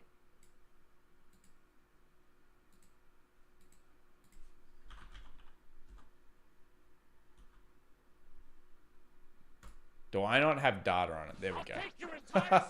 All right, yes. This was one that had the big movement on it right around the time of the short squeezes. We saw it move through, got to a 0.0058. It's declined quite heavily. If you believe this will get picked up again by the community, then yes, sure. Size-wise, 136. We've seen that the smaller ones haven't had as much movement on them. I mentioned before, was it COS, I think? That one initially started in the squeeze, but then it's failed since that point. Maybe this one will not get a second squeeze. It's one of those gambles. Where does it stop? I mean, the fair value is probably a lot lower. It's probably back down in here, and it's just slowly declining through. This is like the slow meltdown domination of a stock. So HCMC, it's on the 200 simple moving average. It's around the correct zone for it to be finding some support. A little bit of resistance here, a little bit of support before the squeeze has really got in action. So it makes sense that this will be the zone if they're going to pick it up to move it. But for now, I can't see it. It's just at that area, dude. Stephen A, $5. I'm sure because you have Stephen A as a name, you always you get mispronounced. What's that guy in America who does like sport? Stephen A, NBA or something. Can you TABNGO? Last SC didn't show the message. Oh. Sorry, Stephen A, but thank you. We certainly can and appreciate the donation there.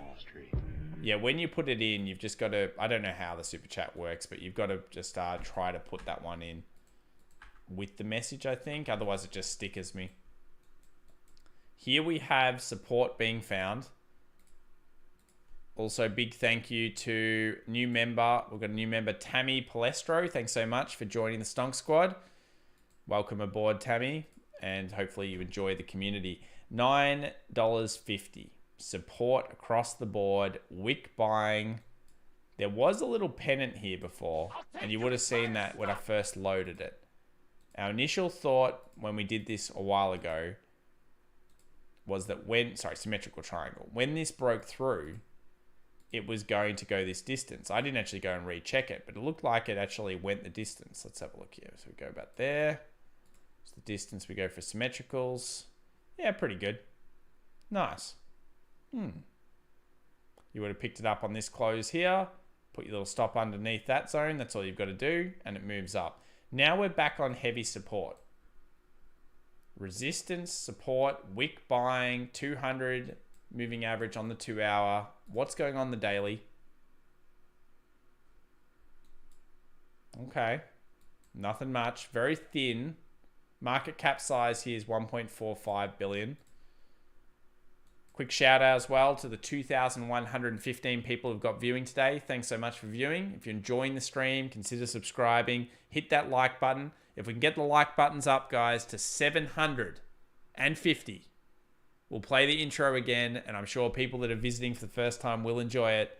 We'll get hyped. We're coming into 12 o'clock. We're going to look at Bitcoin in just a few moments and the rest of the market. But yeah, get us to 750.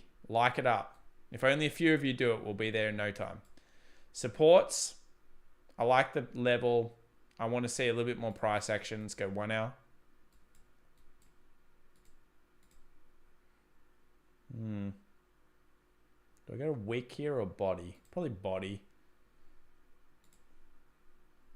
I don't think I'd buy this zone, but if it came back up here and just did a little close, I'd be more confident in it finding a base and ready for the next move up. That's kind of the way I'd play BNGO. I don't know if I like this zone. 964 enough to buy it just because it's been slowly degrading. It's had some gaps down. It's just filled gaps, moved back down. Yeah. What do you guys think about this one? I should ask you. What do you guys think about BNGO? Is it to the moon, or is this going to go down or up from here? You tell me. Down or up, guys? It's on support. I think it needs a little bit more action. Down or up, you tell me. David Taylor, go back literally 3 minutes, man, maybe 5 minutes, and you will see HCMC. Someone donated for it, and that will help you out. So you can thank them as well. Hernan C, $3. Could you take a look at Mali, please? Thank you. Hernan, we will do that in just a few moments. Appreciate your donation. FDA approval. Yeah, there's some stocks with FDA approval. We'll look at that very, very soon. Look at what's trending for the day so you all know what's trending. I'll take your entire stock. Likes just went up hard. I'm going to check on my phone to see how many likes we got. I actually can't see. Let's go over here. Where are we? I'll just trust you guys. Down, everyone says. It's going up. No signs it's going up. Down, down. Yeah, no signs for now. Okay, so everyone agrees we need to get above this 1023 to move it back up. Let's get the song in. It's 12 o'clock. Where's the Bitcoin? Where are we? 52,400. Ooh, yes. 7.98. My friend Eth, 10.39, 16.44. Hopefully it continues up. XRP, 46. Other coins moving crazy. We'll leave just quickly the rankings for the day so far. These are the stocks that everyone's talking about. Oh, Oxygen took over. So Oxygen up 35.42%. Chem Farm 72 was up 99. Rocket Companies 6.2 down at this stage. These are the ones. Let's get the intro ready. Let's switch on over.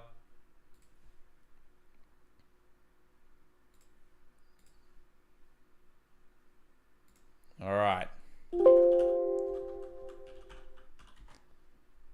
Here we go. Get hyped, guys. Need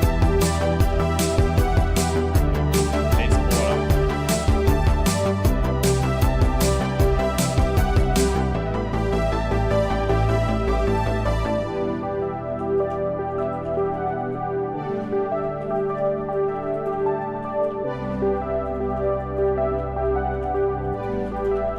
Here we go. 5, 4, 3, 2, 1. I'm ready.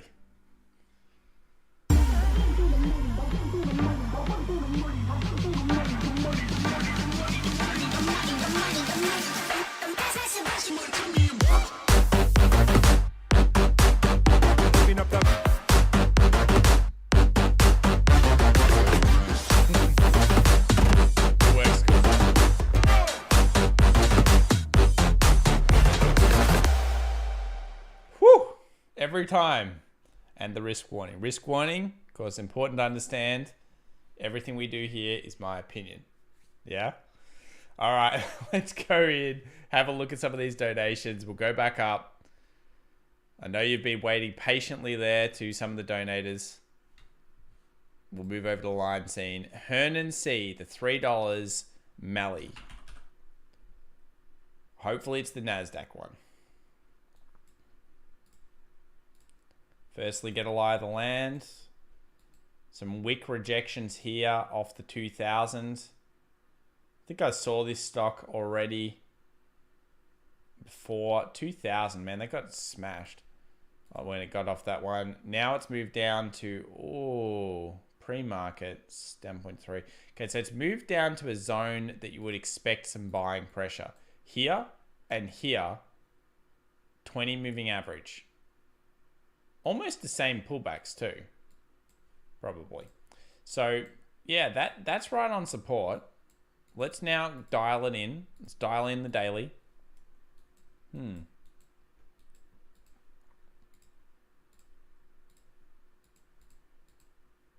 dialing in the daily.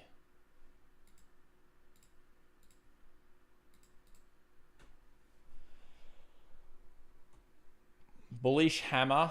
Wick rejection, that's good off the bottom. That shows me some momentum. There is some volume around here that's appearing at these bases. So volume on the down, volume on the green day, volume on the gap, and even more volume yesterday. Go to the 4 hours.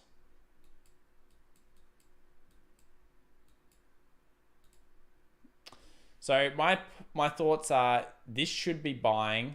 Now, for you to tell that it's going to be better, it's going to need a wick and nice bullish aggression. If it doesn't have a wick, I would want to see an engulfing candle off the negative, or I would want to see actually the full double bottom being formed on the smaller time frame, like a 1 hour where you've got a low, you get a low again, and then you move through. I would be surprised now that it's come back down to this zone. If it bounces here, it's most likely going to come put pressure back on this area, and I'd like to see a bounce there, Hernan.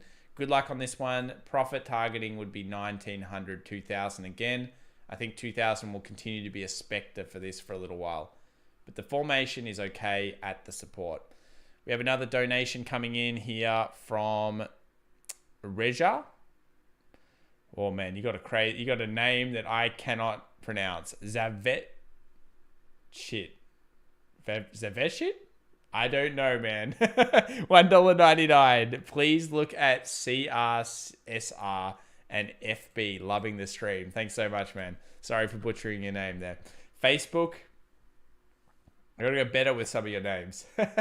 Look, Facebook's continuously declining. There's great support resistance through the 244. Pre-market now 259. Yeah, I like Facebook, but I'm actually a big problem on it from a government perspective. I feel like that's going to be the big issue and the big story over the next decade. I'm kind of sneaking in on hypergrowth stocks and things that I don't think the government will attack while they go and attack big business. So Facebook, Google, antitrust, I believe, anonymity, all of these types of things are going to be a big deal. And we've already started to see it with the news banning here in Australia. Governments are uprising against Facebook. So just from the TA perspective, we have a series of lower highs, heaps of congestion in here. The 4 hour just creating tons of structure for us. Nice little day trades probably in here. Little resistance sells off the 266. Little buys off the 254. We close underneath this area. What's the structure distance? Let's have a look. Distance from the top to the bottom. Extrapolate that out. And that's going to come hit the 245. Yeah, I mean, pretty damning. Back down here is where I expect it to go. Then if it bounces here, cool. Let's go back up here. But if it does close underneath 245, and 245 is a solid buying zone for Facebook. You also have SR. We'll quickly check Corsair. This stock is really annoying. It doesn't really do much, does it? Tough trade. Big bullish hammer. Couldn't even get it done. Decent earnings, some people say. It's just overpriced, I guess. Horizontal line. Where is the support? We're looking at a 34-ish kind of dollar support. Previous supports across the board. Yeah, I just feel like it's going to go here. I'd like to see another strong wick buying session if it does get down. But Corsair is just hideous amounts of up and down and all around. It's more of a day trader's delight than an investment vehicle as far as I see it. Good luck on Corsair. Rick Bowden, $2.99. Any thoughts on SVAC? Let's have a quick look at SVAC here, and then we'll go to the broader market because I want to look at the S&P 500. I notice it's falling here, 38.81. SVAC. Barely can... There's more red candles than green candles on this thing. What is going on this thing? What is this? Starboard Value Acquisition, financial conglomerates. Sounds fancy. Is anyone else in the community kind of annoyed when you get people on LinkedIn or something and they'll have like their name, and instead of just being like a finance manager, it's like fintech green, I don't know. No, I don't even know what they're going to be called, but you know what I mean? That they have that really long name and you actually don't know who they are and what they do. It always gets me. Why can't you just call yourself what you are? You need these crazy big names. Look, $10 on this one. I can't say, Rick, that there's much going on here. It continues to fail to hold green days. I mean, that's not good in itself. It's just a sea of red. Every time it opens, it seems to find red. It gaps up. It finds red. Back at the 10. I mean, this is a SPAC or something, is it? I'm not even sure. It's right on the zone of where it should find the support. But yeah, it's not TA-able at all. You can give me another one if you want, Rick, but that is not TA-able, bro. Any thoughts on XRP? Yeah, I was pretty bullish on XRP before. My thoughts here were invest head and shoulders, and it was proofing towards this zone here. 50.51. Social says LinkedIn is annoying in general. Yeah, it's not as good as it used to be. SOS, Jeff said, we've done SOS a few times for sure. Jimmy says, I just have my name. You're the man, Jimmy. Good work. Sid says, I'm an influencer guru on LinkedIn. Is that true, Sid? I don't call myself an influencer. Am I an influencer? I don't think so. Freddie Clara says, I love your channel, but your microphone volume is too low. Is that true, guys? Do you guys find this microphone volume is too low? Let me get that up. This cannot be too low. Talking right in. Yeah, that was a SPAC. Yeah, it looked SPAC-like. John says the Chinese can dump bonds and spike the yield, no problem. Certainly possible. Miles Way Jackson says, Tom, I asked you about BTC trendline support yesterday. You mentioned you wouldn't draw any such lines through the candles. Does that mean you dispute the trend of BTC? Do you believe in the cycle? Yeah, I believe in the cycle in terms of a time between the cuts and stuff, or when, of course, it does its halvings. I just think that when you're talking about trend lines, you don't want to draw trend lines through other points of resistance and supports. Yeah, you can send me an email or a message in Discord if you want to there, Miles, for sure. Thanks very much, Dave. I did get that guy. No worries. Sound is fine. It's fine. Yeah, I thought it was okay. We've gone through this one before. So yeah, XRP is looking pretty okay. Bitcoin's coming back down to test the 52. I'm really hoping this can continue its strength up. But let's talk about this one. Guys, the stock market is coming back down. 38.80 right now, 38.79. Look at it. What is going on in the futures? Let's look at the pre-market. It's not probably a sea of as much green anymore. Thermo Fisher. All right. I've never owned that in my life or looked at it, but there it is. Zoom Video 2.13, Roku 1.88, Chipotle 1.79, a stock that terrifies me in price. Negatives still not there, so it's mostly just a little bit green. Qualcomm, actually, what's Qualcomm at? Where is Qualcomm? Let me look at Qualcomm. QCOM must be getting destroyed. 137. Is it at the zone? QCOM in the middle of nowhere.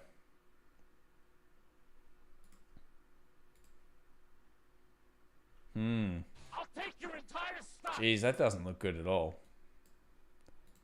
It is not a zone I'd be like, oh yeah, I like that one.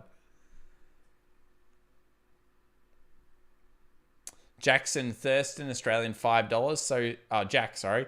Thanks so much, Jack Thurston. $5. Appreciate it. It was perfect before. Yeah, it's all right. We'll just move this down. It'll be fine. Look at the yields. Let's have a look at the treasury yields then. Maybe something there is happening. Things moving in the pre-market. CCIV down 9.34% yesterday. Now 0.83. Sundial, a lot of you guys like this one, 2.54. I've told you my opinion on this. It will not do this again. I will predict that right now. It is a prediction. Why do I think it won't do that again? Because they stuffed it by printing a whole bunch of shares effectively. GME, we're looking at this one, 0.69. AMC, 0.34 now. The US 500 got through 38.80, coming down to 38.78. If we take a look at the SPX close yesterday, it's 38.70, so it's still 8 points above the close yesterday. But no, I totally didn't answer that question about Bitcoin. I don't dispute the cycles or anything. It's been proven. I'm with trend lines, probably getting a little bit confused there on what we both are talking about. What's happening to silver? I haven't even done silver yet. Silver, you sneaky thing. So dollar index, dollar index coming into the 91.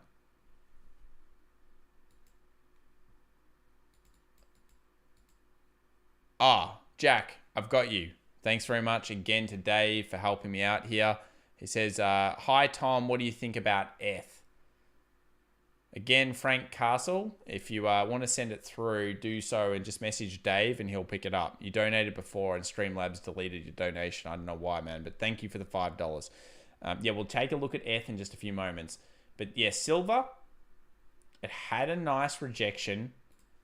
Top tip, when you're looking at rejection pins or anything like this, I do not just buy here or I do not just buy there or anything like that. I actually always wait until I'd probably wait till we got above here. And then I'd take that juicy little snippet from here to here. The reason I do that is because this is so common with pins with rejections. They're great candle and they tell us something about the market. But what they aren't great is that if you don't see the follow through after it. We need to see the follow through just a little bit. You don't need to close, you just need follow through. And the follow through pushes that momentum. And it's awesome. Thanks so much to the viewers out there. We've got 2,094. Guys, can we get to 1,000 likes? What do you think, guys?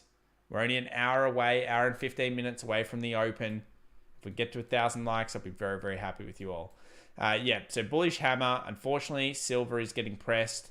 If silver closes underneath this zone now, and I mean closes underneath here today on the daily, we're going to 25 and possibly even 24.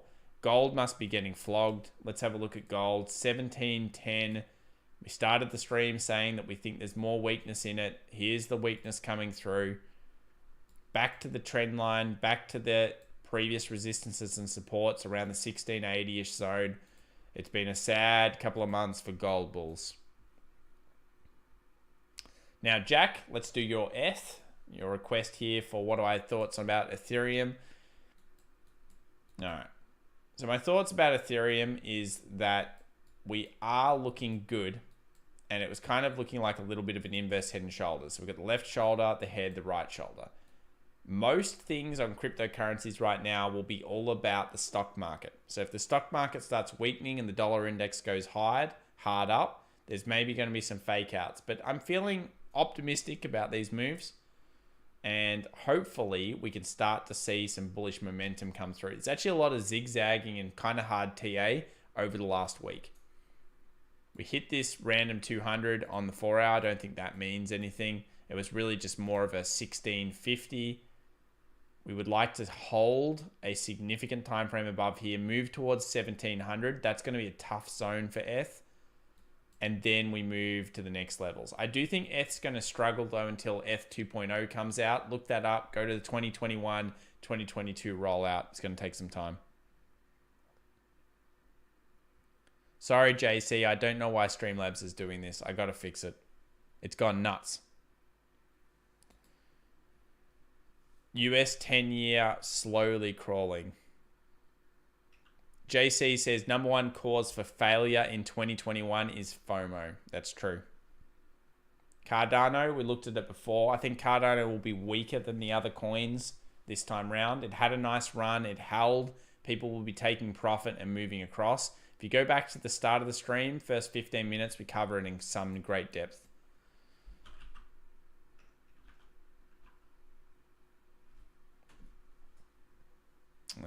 What's the treasury code here?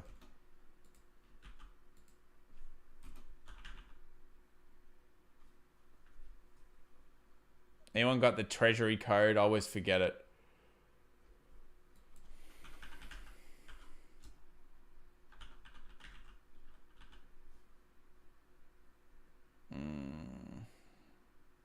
I'll wait for someone to give me the code in there.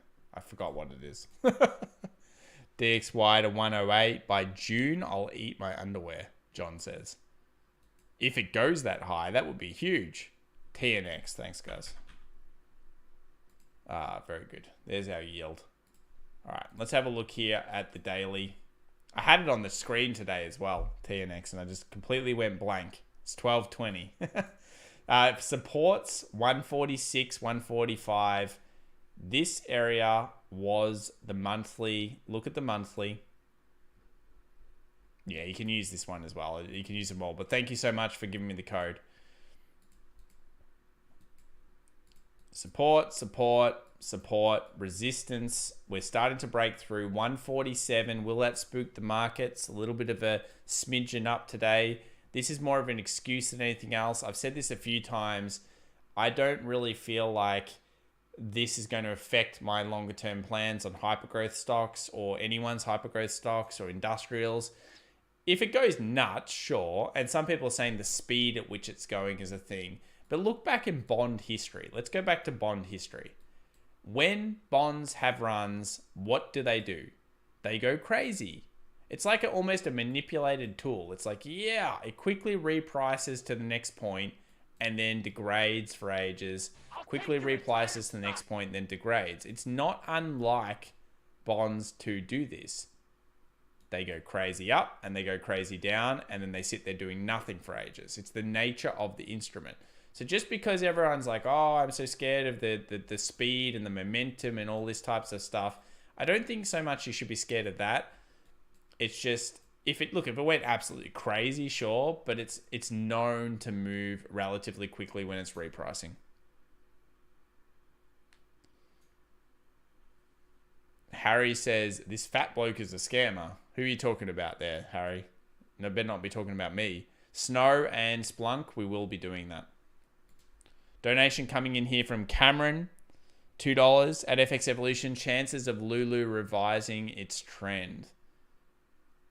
We'll see soon. Chris saying, what's going on with gold and silver? Dollar index, man. 91 on the dollar index. That's going to beat round silver and beat round gold. And if silver cannot hold that wick rejection yesterday, it may go down.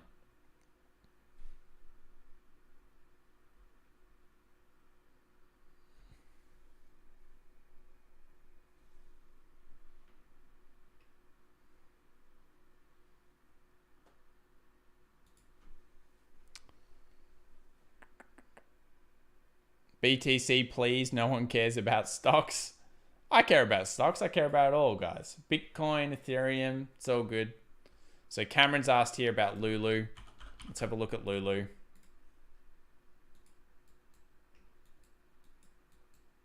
I don't really think there's too much chance of anything particularly here. We did the analysis on this one. We found a downward channel. We had the supports, which very, very strong. The resistances that were very, very strong. And we were just kind of thinking it would move down slowly towards the 289. I don't really think I'd change my opinion on that at this stage. It's good that TradingView keeps this in, so I remember. But yeah, this could be the target. Where is it right now? It's at 317. This would be a 329. Then it could decline, and it will stop somewhere around 290 is my thought process. Previous supports. But that certainly looks very compelling from a technical level. Let's now do Snow coming in. Snowflake's got returns on it today. 270 in the pre-market, 0.05.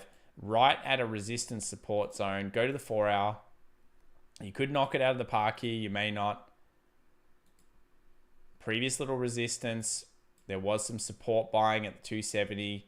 This area, it always makes sense for a stock to go to a point of resistance or support before major earnings. So here it is. Here's the level. If we bounce up and we move higher, what's the target? It could be very, very explosive towards the 320. But if we decline, where do we go for Snow? Well, we could be going all the way down to 232. I don't hold a position in this one. I do like the company. I'm starting to, I believe in a lot of things long-term with it, but I need better price for myself. Technicals are just right at the resistance, so nothing much you can do other than that one. Splunk as well.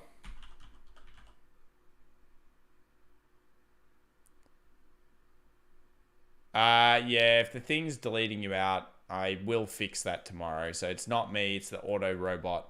I'll see if I can fix it for you guys. Stupid Streamlabs.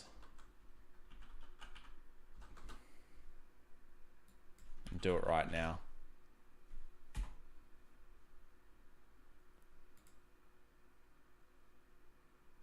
Okay, we'll load this up.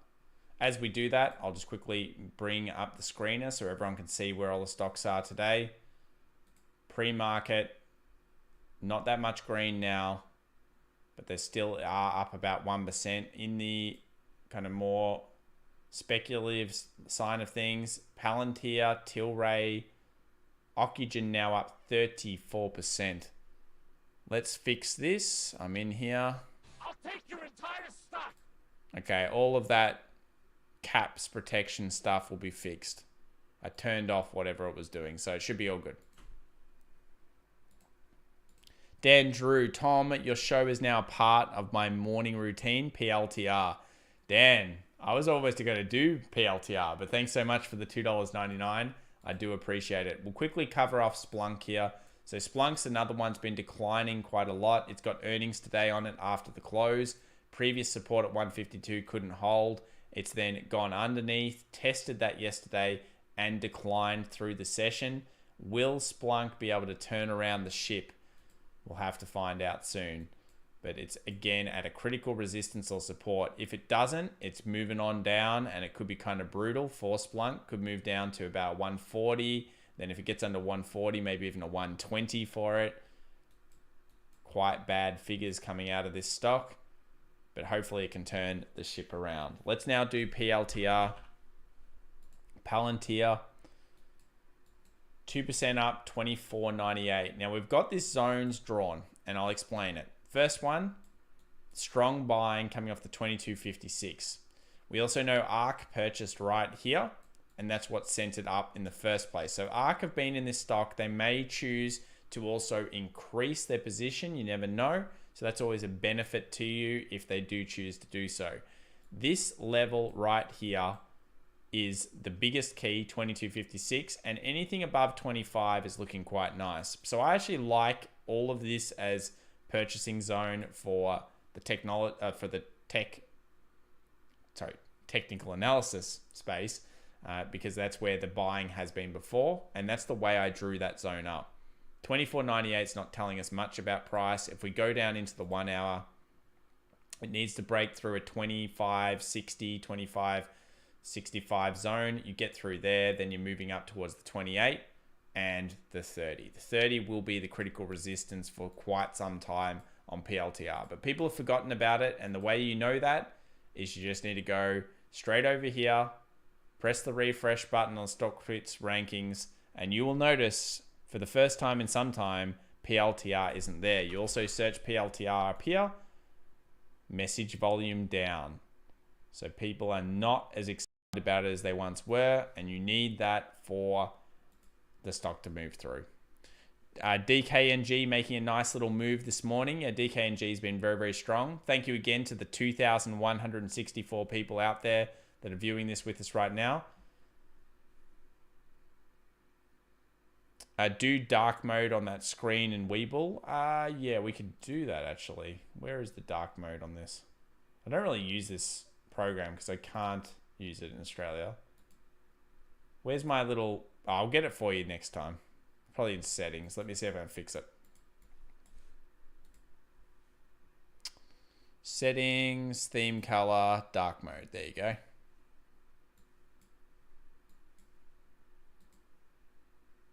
Screener. Nice. There we are, guys. Ooh, that's actually way better. Why didn't I do that for you? Yes, there we go. You like that? I like that a lot. So yeah, PLTR looking good there, Dan. Right in the zone. Go back to Bitcoin. A few people are not happy about its decline. It's okay, guys. This is just normal. We've moved through. We held the 1 hour.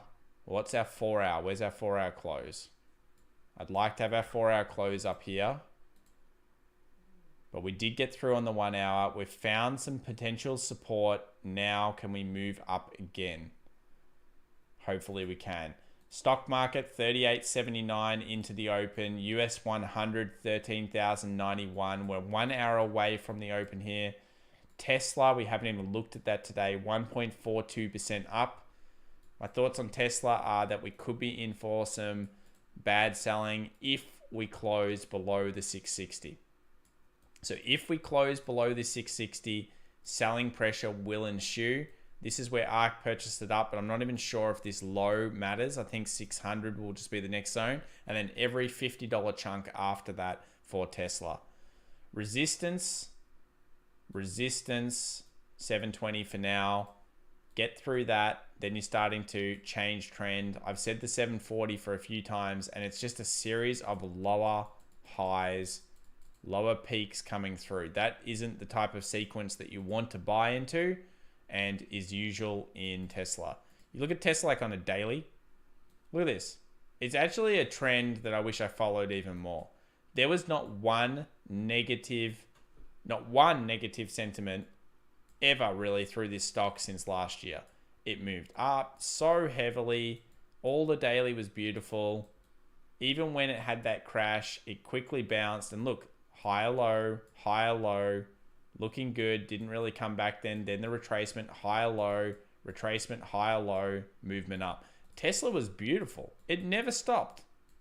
Consolidated, the first short sell was literally here.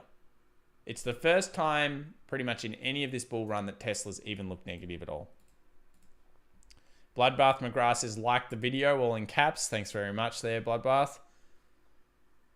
Appreciate that. Let's smash the like button. Get it to the 1K target, says Lego. Appreciate that one, Lego.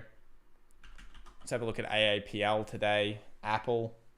What's going on in Apple? Pre-market 0.06. Yesterday, it did decline off the 128. Came back to 125, which has been a pretty decent little buy zone for it. Resistance. Broke through. 125 seems like a good area. Then underneath that's going to be the 120. And every $5 increment, you look at this, the 115. 115 is where it hits the 200 SMA as well, a very important indicator. You go back through history of Apple. It has a history of loving the 200 daily. Back through 16 into 17. And then, of course, all the way till now. 200 SMA means a lot in stock markets, and especially on the daily. So I would be watching clearly 110. And if we do continue to see a decline in the market, 110 seems very likely for Apple to hold off. Cardano, if you have a sec, mate, cheers. That's Panther. Yeah, look, we've looked at Cardano a few times. Let's go the 1 hour. Have we seen the bullish action that we needed to see since Bitcoin moved through? So it was a series of lower highs. It didn't make a new higher high yet. So lower high, lower high, lower high. We're right around it. I would like to see from Cardano a break close above here, and then we can go to the 135. There'll be some resistance there, and then we move to the next section. Bitcoin is recovering a little bit here, 51,889 at this stage. He took a look at Riot like 30 minutes ago. Yeah, I've taken a look at Riot a few times. Riot's strength is right here. The resistance is all around this 56.64. A close above this, we're starting to trigger into 70. So yeah, Riot looks all right, but it must hit those zones. For the AMC GME crowd, what's going on? 119.59. GME actually holding, 118 now pre-market. 0.01, so pretty much flat. And AMC pre-market flat as a tack. I don't know if market sentiment will do much, but I just saw then 38.64. 1 hour to go, and look at this. Holy moly. Put call ratios actually fully came out. Maybo said this yesterday. Posted in the comment section. Said, look at those put call ratios. 0.77. A whole bunch of calls got opened, which means probably the retail community bought a whole bunch. And now Wall Street wants to punish us for our indiscretions because they're nasty like that. New low formed in the futures here on the US 100. It just all happened then. And markets are moving. 91.01 for the DXY. US 500, 38.65. US 100, 13,000 on the, pretty much almost on the hit. So we're going to open up underneath yesterday's moves. Rocket crashing to earth. Watch out below, says Sid. We will load that up right now. Let's take a look at Rocket. Is it crashing to earth like Sid just told me? 10% needs to be probably more of a crash for me to be convinced that any squeeze is over. Remember, if it goes like 20% plus and then starts recovering, I'd be very worried about it. That's just my opinion on short squeezes. It just all happened then. It wasn't much. I mean, it's only 10 points, but it certainly did drop through there in the futures. Not a good sign. Ugly, ugly sign, says Big B. Bad Wall Street, says Way High Dude Man. Since when was Wall Street nice to us, the retail community? Eth, mate. Ols, says Sergio. Yeah, Eth is good. 16, 17. I'm still pretty happy with Eth's day. 8.65%. It's good. Retain Biokel's. XDiv scares me, Big B says. Is that XDiv on that particular stock? Wall Street, dump it. That's true. ADP payroll, very poor. All of the calls. Do you believe in gap? Here's one question from Brett. Do you believe in gap fills with AAPL fill the gap daily to 95. I'm not sure where all this gap fill stuff comes from. Maybe someone on the internet believes in them a lot and on YouTube or something. Look, gap fills are a thing, but they're not statistically proven really in most aspects. That's my opinion, but like a gap will happen because of usually a fundamental event either way, maybe a news earnings report, something like that. And when you see that gap, let's say we have a candle here, and then the next day it opens up here, you've got to ask yourself, why did it do that? This is probably good news. A gap fill doesn't always clean up. In fact, I would say statistically, it's not even worthwhile considering too much. A lot of stocks can gap and then continue to move up. Now, I will say one thing. You see a gap, followed by another gap, followed by another gap, and you continue to see that strength, it will blow up. Because this is not healthy. Lots and lots and lots of gaps, especially on the stock market. If you continuously see gap, gap, gap, gap, gap, it doesn't hold. SPX probably can show us that. Daily, here's those gaps. We got movement up, gap, gap, gap, gap, gap, gap, and then of course a correction into it to fill back down to the zone. So when you have like a lot of gaps after each other and it just keeps doing it, it will try to get back down. Not usually necessarily just one, like this one. Usually you have lots of gaps. Mario Scouri, $5. Thanks for your time and support each day. Can you please cover CTRM? It's heavily shorted stock and they're doing really good, strong financials. Well, that's awesome that you're identifying a company through fundamentals that you believe are doing a lot better. May I ask, why were they down here originally? So this is CTRM. So what really changed between here and here? This is 338.95 million. When you're doing the fundamentals, I would always suggest that you look at where they were back a few earnings reports ago and really ask yourself the question, if it wasn't taken over as a code, why is it worth this much more? Is it just hype? It all happened, it seems, through the period where the retail community got really involved. Around that 25th of January, the GME started. Then everything hit hyper pitch around that 10th, 11th of Feb. And then now we're declining. I think this could continuously decline back down to this structure over here on the left-hand side. JC says fund to water. Fundamentals are worth it, guys. On stocks that you want to invest in, they're worth it. On stocks you want to trade, it's a fund to water. Who cares, really? Yeah. But when you want to invest in them, yeah, you better be looking at the fundamentals and not just the technicals. Trade went down here, 93. I would think this is the target. A series of lower highs shows me instantly there's weakness in this particular CTRM. Regardless of what you believe on the fundamentals, the technicals are saying weakness, weakness, weakness. Pre-market is up. If it gets through this support and has a closure, I would expect the 75 to be the next zone for this stock. And hopefully then it creates some structure and starts to move up. Maybe worth going down to a 1 hour or 15 minute, seeing if you get like a trend line on this decline. I don't think you can. No, there's not really anything, but it's just a series of lower highs. So it's not strong right now. I expect 75 from this based on current price action, or it must turn right this second. US 500 again, 38.67. Bitcoin took a dive there, back down underneath, but still into the structure highs of 51.5. Not too concerned for it now. I would like to see 55 out of this. Why did it stop at this zone? You'd be clutching at straws to think it's because of that. Probably just the dollar index strength as it spooked. What's the link to your stock volume screener? So if you're talking about the program I'm using, Lars, if you look at the pin up above, if you want to support the community, support us, click on that one, go to TradingView, follow me firstly on TradingView there. And that's program. It is free to use. However, there are paid subscriptions that get rid of the ad on it, etc.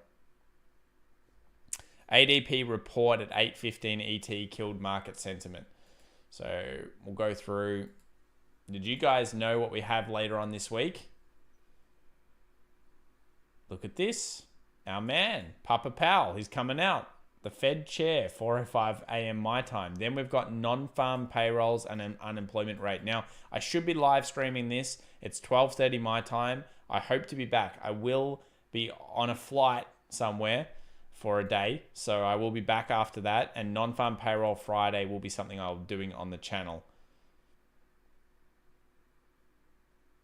ADP non-farm employment change. Here it is, 117. So it started to come through. This is just a prelim figure. Expectation 195. Oh, sorry, previous forecast was higher than that. 203.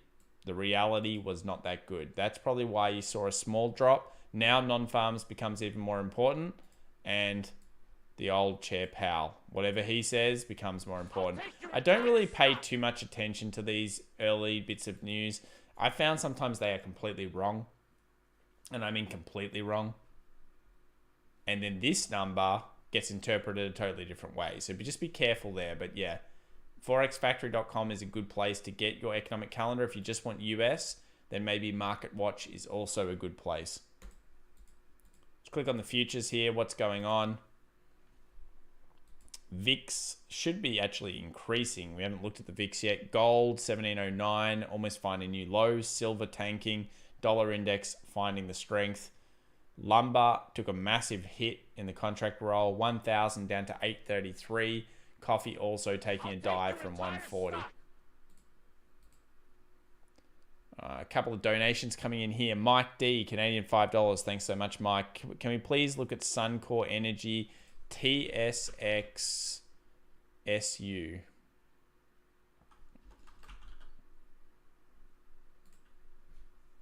I forgot. TSX is the market. So 2611, Suncor Energy, weekly. Nice breakout.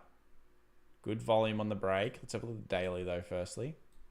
Yes. Okay. I like that. Strong resistance, completely smashed. Go back to yellow. That's good. 20, what is this price? $28 in the sights. The volume into the break was nice. Look at that, little bit of extra volume. You get nice volume break, close. It continues the height. The volume's still there, so it's increasing still. Yeah, I think it looks all right. Scroll out the daily. I don't know what happened here in June, but it did have a bit of a run on it that it failed with. Longer term target, if you believe in this, would be that there's a few problems. So you've got like, I would be going for this, hey? Like going for gold in terms of if I had a longer term target. 32, 28. Seems like every $2 is going to be a problem for you based on that left-hand side. But it is looking good right now. It did hold 20 before. In previous history, what kind of moving average has it held? 4 hour. Yeah. Nothing in particular. I just would have to hope the trend continues up. There's no discernible feature other than that, and taking that little channel that it was forming and extrapolating that out, but I think you'll find that it's pretty close to it, and that pushes to the 28. So I think 28's in the sights for this one. 26.11 in the pre-market. Good luck there, Mike D. Lucas, very generous donation. Lucas Vasconcelos, R10. I'm not sure if that's generous or not, but thank you very much. Can we review NIMIQ?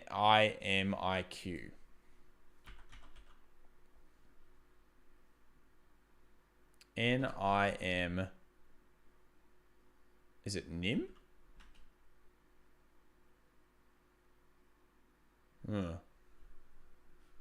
Should be this coin, I assume.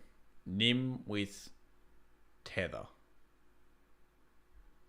Okay. Market 38.58 now. Well, we need to get back to the pre-screener for the stock market here. It's putting pressure on everything. It's the main problem for the coins as well today. 9102 DXY, US 500 38.58. US 100 underneath 13,000 into the open, down 0.58. US 30, oh, it's bad, but it's okay. It's okay. We got the powder dry, yeah? So it's actually putting pressure on the 38.60 straight away. I expect the market to open right around there. 38.60 would be expectation. NIM, this has got crazy resistance on it, and I mean crazy resistance. If you break through the 0.09, you probably won't stop at the 0.1.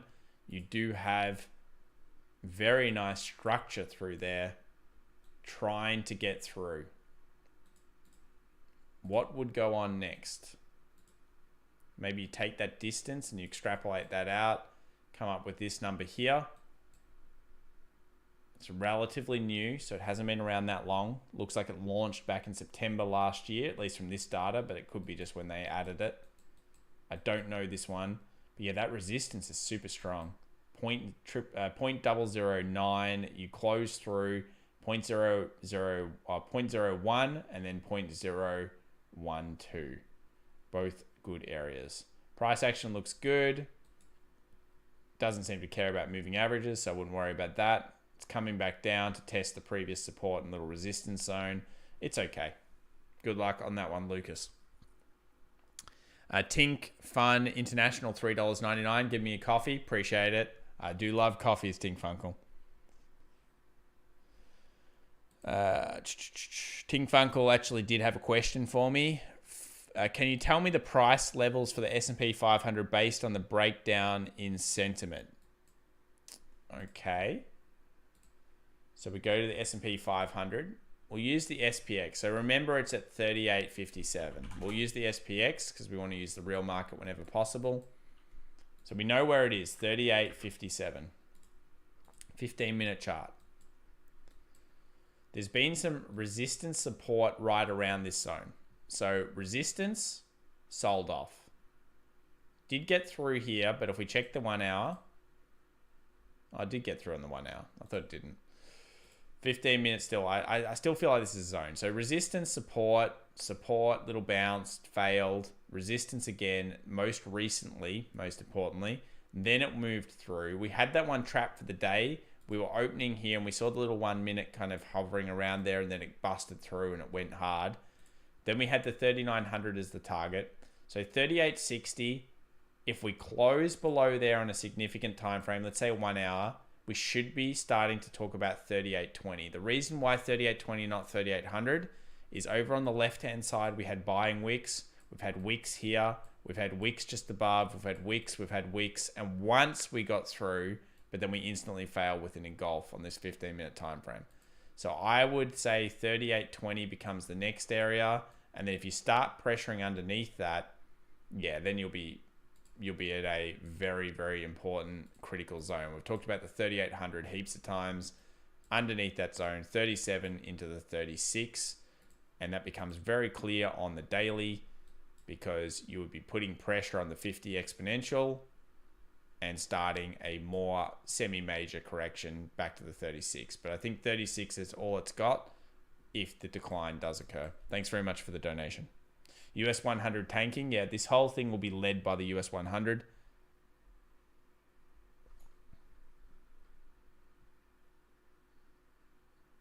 BIS says the whole market kind of tanked. I thought we were going to open green. Yeah, well, that's what can happen. Sluggish job creation report by ADP killed the market. Yeah, so that's a bad report. It means non-farms is even more important. So if you're viewing today, you're interested in our content, definitely subscribe because we'll be doing non-farm payrolls for Friday. That will be an event in itself. I'm US 100 long X10. Wow, that's a big leverage. Can you explain non-farm payrolls and what we want to see from tech recovery? I won't go through the non-farm payrolls now. I'll leave that for Friday. What we want to see from a tech recovery. Look, some of the tech stocks won't necessarily go as high as they once were. I think people will be more selective about them this time. But yeah, if it does fall further. But I'm pretty bullish on tech. The quality tech companies are certainly very good. Inflation, yes, we had a look at the bonds before. TNX was moving up there. CBOE 10 years. Still only 146. It was 147 just before. RSI on the 15 minutes, always good. BIS says, yeah, it's okay. Neo thoughts, yeah, it looks fine. We've looked at Neo a few times. We've basically got the $40 as super strong level. We drew the fence here before for you guys to give you some power. We think that the 40 should hopefully hold for Neo. 43.68 pre-market, not as strong as it was before. Any movement down here, I want to see wick rejections, and I mean wick rejections. Copper up, yeah, if copper up is, well, let's have a look at copper. So copper generally does tell us a little bit about market sentiment. I see copper down. I see copper down. The key critical point, set resistance and support. I would have support right here. 404 for copper, right around the $4. You break close below that. Wow, wow, wow. We could be going down to 390, 380, possibly even to 370 for copper. So if copper does decline, it is known as Dr. Copper in the markets. And if it starts pressing underneath, that means the market comes with it as well. So watch copper this week. Have it on your charts if you've never done it before. It's really important to do so. SAC Honda. Oh, thanks very much, man. 1999. Big donation. Thank you very much. Thanks for being you with the sticker. I do appreciate that very much, SAC Honda. Wow. Big shout out. Copper is no longer a doctor, says Dr. Horton. Yeah, well, copper is only good during the recovery phase of a market. Our recovery phase was so quick. I think it's still got a little bit in it. But after 6 months more, it's over. Dr. Copper ain't going to help us no more, guys. Looks like we hit over 1,000 likes, thanks to you guys as well. So that's excellent. Copper doesn't work that hard to be called Mr.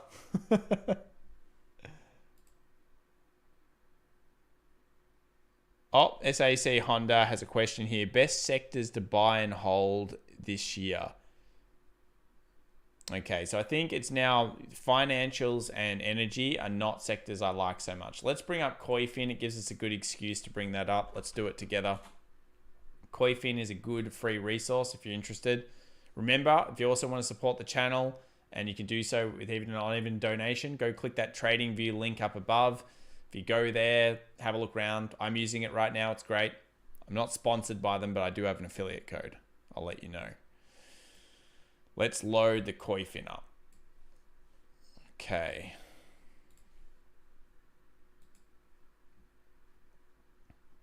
All right, let's get these sectors. Let's look at a 1 year worth of sectors and just talk about it. Actually, let's go to 3 year. Okay. So financials, well, firstly, technology is still out in front, and it deserves to be. We've sped up in many technology areas. Energy is now making a decent recovery, almost back to flat over this period. We'll go back to 1 year. Just want to show you where it looks like. Here is the zone. So utilities will come through later on in the recovery phase, but it'll be a while. Energy is probably almost cooked, especially when I saw the mass media coming out with these big things saying, hey, you know, energy is so good, financials are so good, you should invest in them right now. No, we should have done it when we were talking about on the channel 3 months ago. Back here during November, 3-4 months ago, that was the time to recognize the value in the market, not when JP Morgan's at all-time highs. So financials, I think, is probably almost cooked. Same with energy stocks. I think they're cooked. I think also there'll be disruptors in a lot of the financials, which will hurt them. XLK looks still very good sector. I'm big on industrials. I think industrials will do really well over the next time of times. And I think minerals and all of that is probably almost cooked. They have what we call super cycles. So iron ore goes like this, like that, and then dies. And it does this heaps of times throughout the cycle. So go look at stocks like BHP, Rio, those types of ones, Vale. Have a look at how they dealt with the GFC and how they recovered and where they had their cycle dips. that will help you make a decision on whether you really like those sectors. So I like XLI and I like healthcare and technology.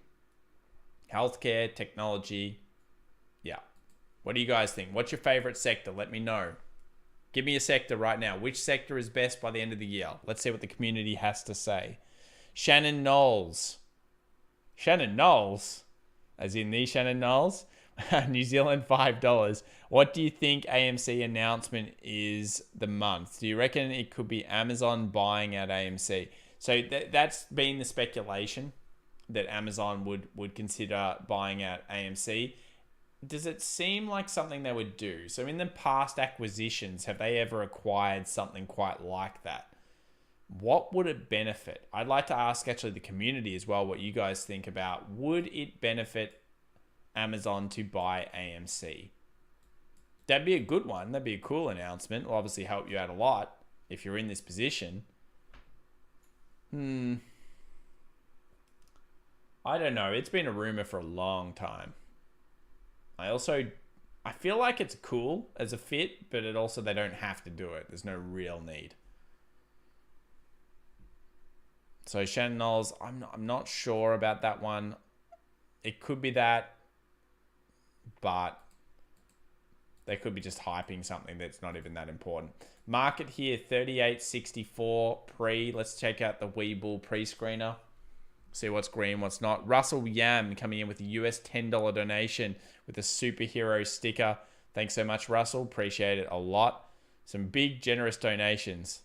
Here comes what people think. Tech, EV, consumer, XLK, energy, cocaine from Panther, biotech for sure. Richard, good one. Biotech is good. EV sector again. Utilities, Colin. Ooh, going against the grain. Fair enough. Utilities have been beaten down. Retail. How can retail be going so well? Retail is already smashing it. Consumer discretionary is crazy. SAC Honda also agrees. Consumer discretionary, I think, best by November. Interesting. Tech, of course, Strangelove, energy, consumer sector. A few people think of this. Well, tech or finance. Property. Blue Army. I don't know if American property is good. Australian property, yes. The corruption city in Australia. For any Australians viewing us right now, you would know. If you live in Sydney or Melbourne, yes. Property will go up. Amazon should buy GME, says Stasi. I'm sure you'd like that a lot. Disney or Netflix should buy AMC. That'd be cool, wouldn't it? That'd be pretty cool. So here's the pre-market now. It's not green and glorious as much as it was, but it's still pretty green. Most of the companies here have come down a bit. Roku was up a lot more. JP Morgan, you can see the recovery still there. And I am bullish on them for a little bit longer, but not that much longer.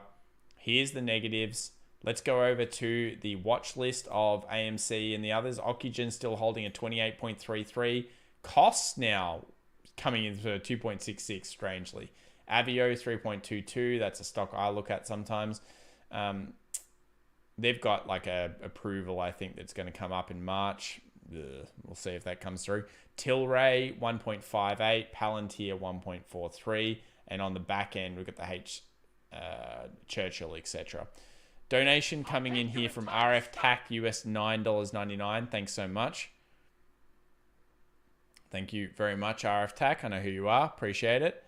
Prime Theatre, Lord Mushy says. That'd be cool. Healthcare, Lee Riggy.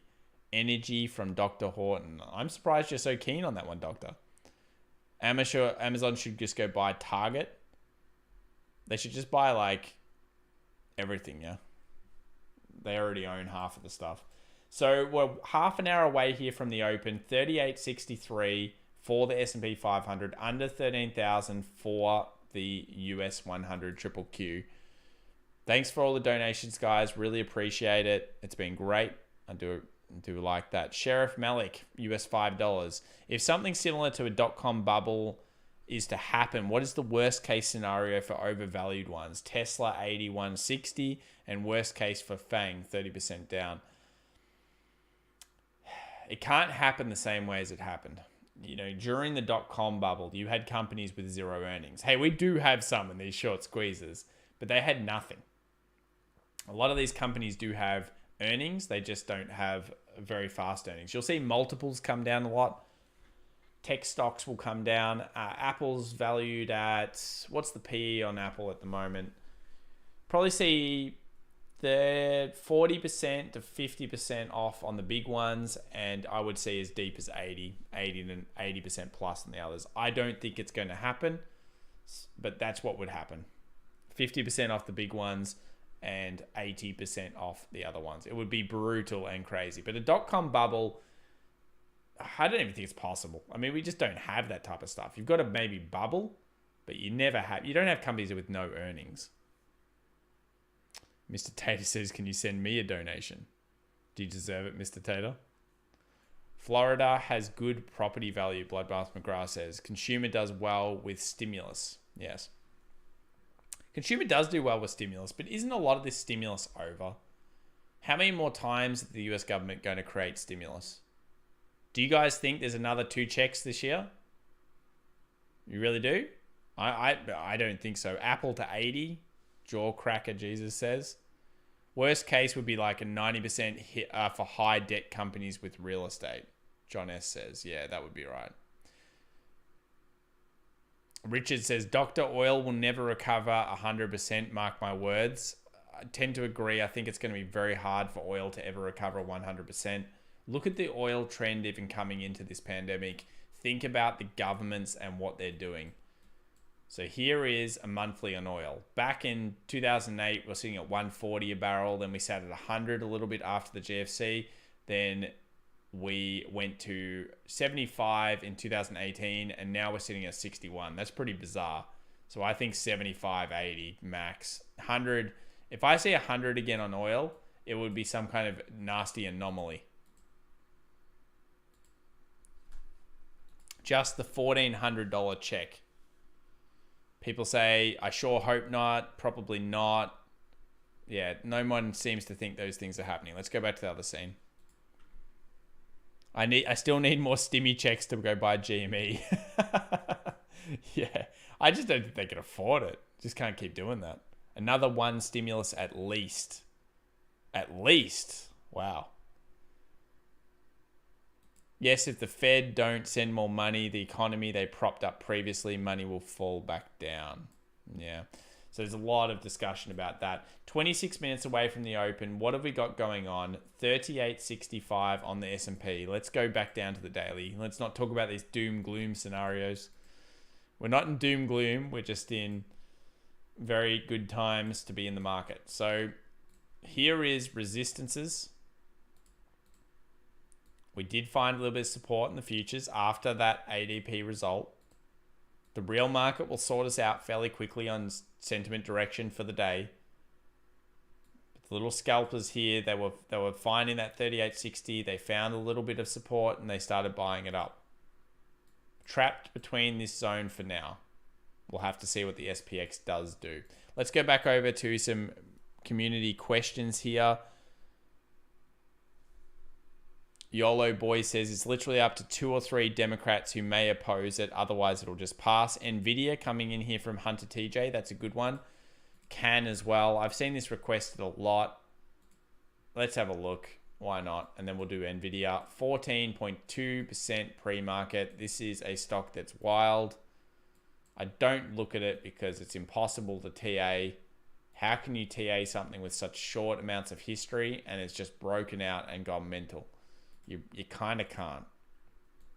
Structure has formed a little bit. It's unreadable. I can't tell you anything about it. There's no pattern. Like in my eyes, I just can't find a pattern here. 25 will be a resistance level. We know that because it previously was. 20, 15. For some reason, 20 didn't seem to be too big an issue for it. But I would say every $5 for can. Think about it that way. 30 will be a resistance. Probably if you're looking at selling it before that, you have a sell at like 29.50, 29.60, something. NVIDIA. Starting to get excited about getting it back at 515 here for Nvidia. Pre-market 0.14, flat as a tack. Will we move down to the 515? Looks likely. That was a bearish candle. Yesterday was a kind of bullish day and it still didn't do well. So I could see Nvidia coming back to the 515, holding hopefully some support through here, kind of like all those other companies in semiconductors. If we go to the heat map, finviz.com, really excellent as well.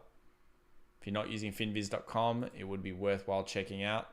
Oh, this won't show me the performance. See, Nvidia, generally though speaking, semiconductors have had struggling points. This is a great way of just seeing what's happened over the last 3 months. So banks, energy, Tesla still doing well over that period. Amazon, no one asked me about this stock anymore. It's become boring. Walmart, consumer defensive, all getting beaten down. All of these defensive areas getting beaten down, yeah? And then we've got drugs, not doing too good. Go to like a 1 year. Oh, sorry, a 1 year performance. Actually, a lot of the drug companies aren't up as much as you think. Some are, but most aren't, which is a very interesting teller. These are all late cycles usually. Late cycle, very late cycle. Still beaten to hell are the utilities. You probably can't see them on the screen, but they are there.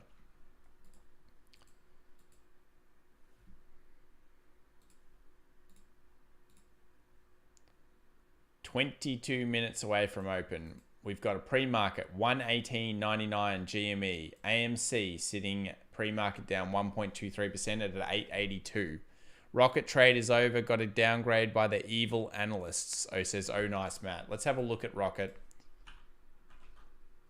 Rocket companies, 12% down. Starting to get in the territory of the trade being over. Possibly a decline followed by a movement up. Look at those evil companies get in there. Big B says, I'd love to get Nvidia at 500. You might have to settle for 515 there, Big B. Look at them downgrading it. They restrict it. They downgrade it. I mean, they downgraded Tilray. They do it purely for manipulation reasons, yeah?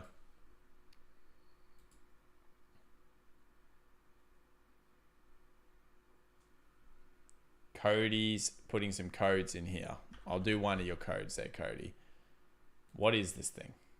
Whoa, Cody. No. No. That's declining pretty hard. It is going back into some structure. Catching a falling knife right now, man. What I would do, look at this little bit of new 20 here on the weekly. I'd wait for it to come back down here, create some structure, and then if it moves back up, then I'd be excited about it. But this particular one, until it creates structure down here, MDRX looks declining. Look at that 1 hour. That is a steady, bad decline, unfortunately. Mara, that's been a request a little bit. Marathon Digital Holdings, 38.31 up 9 because Bitcoin and Ethereum and stuff are doing okay. 38.31. It's not really readable from a chart perspective.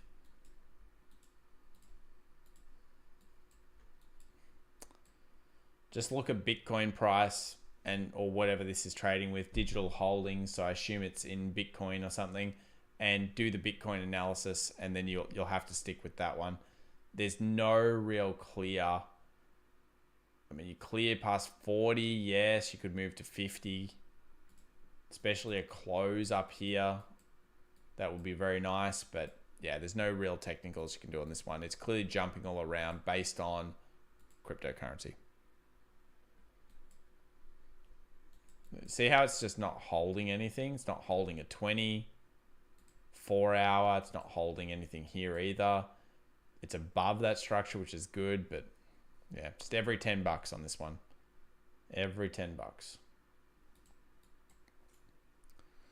Patriot Trader says, smash the like button. Thank you very much. Thoughts on T-Fuel and Theta? I'll do one of those for you, man. T-Fuel. Now this is, I remember this is the coin. 4-hour daily. We're only about, not that long, 19 minutes off the market open. 38.65 US 500, US 100, 13,011. Tesla, we'll check that out soon. Bitcoin 51.2, it is off the highs. That's a bit sad to see. Ethereum coming under pressure again, 16. I'm sad that it's not holding up there because that was a good run that should have moved through. It just shows that Bitcoin doesn't have that sentiment strength in it. It once did. T-Fuel Daily.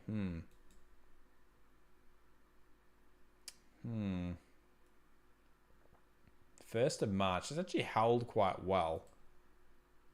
Guess if Bitcoin declines more, this zone here is very, very cool. The 0.1. 20 moving average also could be a buy zone as it comes to meet with the support here. But nothing looks bullish about it right now. It just looks mostly bearish. A closure underneath the 1.18 will most likely expose you down to the 0.1.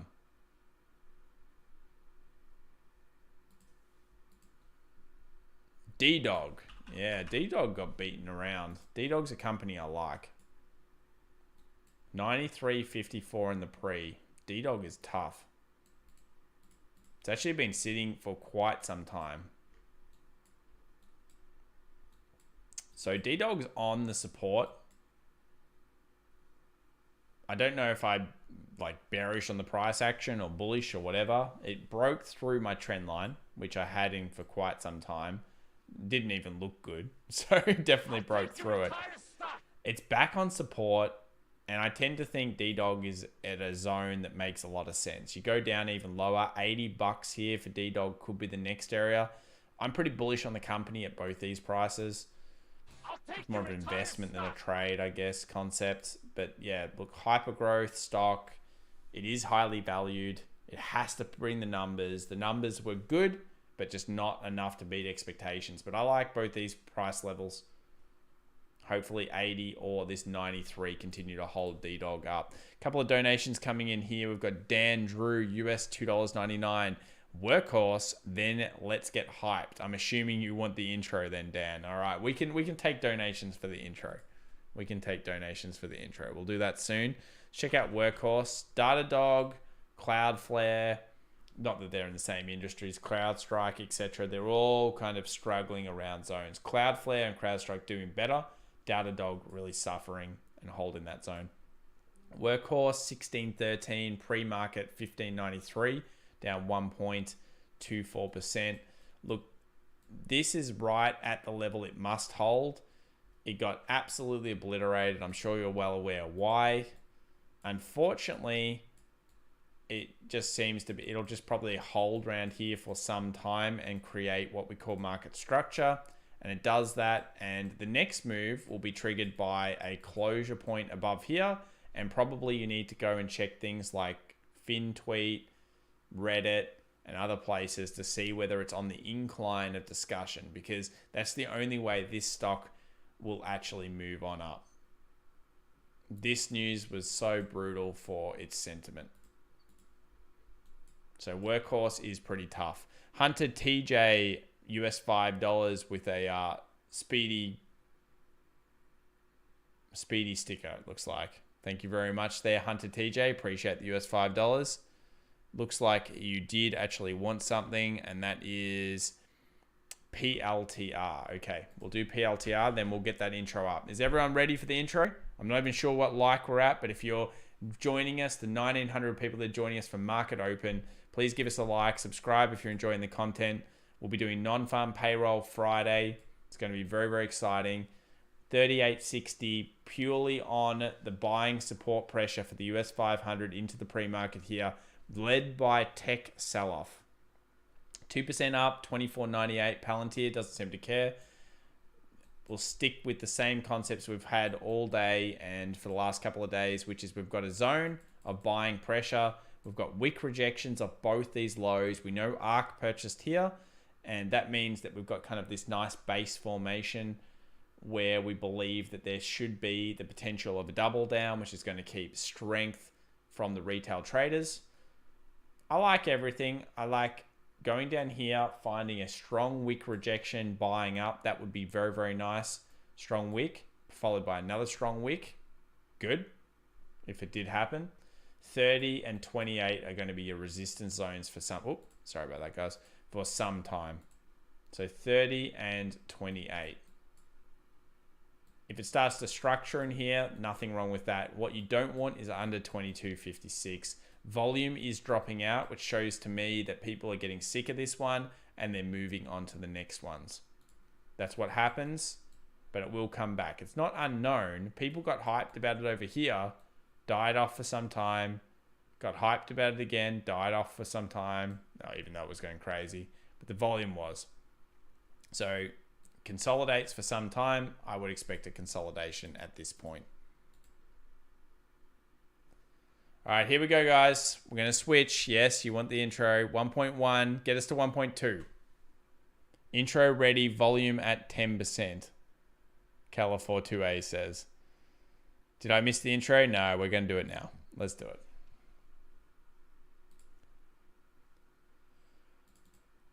Okay. The dip buying could be there possibly today. Maybe that's what we're looking for. Maybe that's the rocket. Maybe it's just value. I don't know. PLTR will just rocket next deal, DF says. Tend to agree with you there, DF. Good comments in the room here today.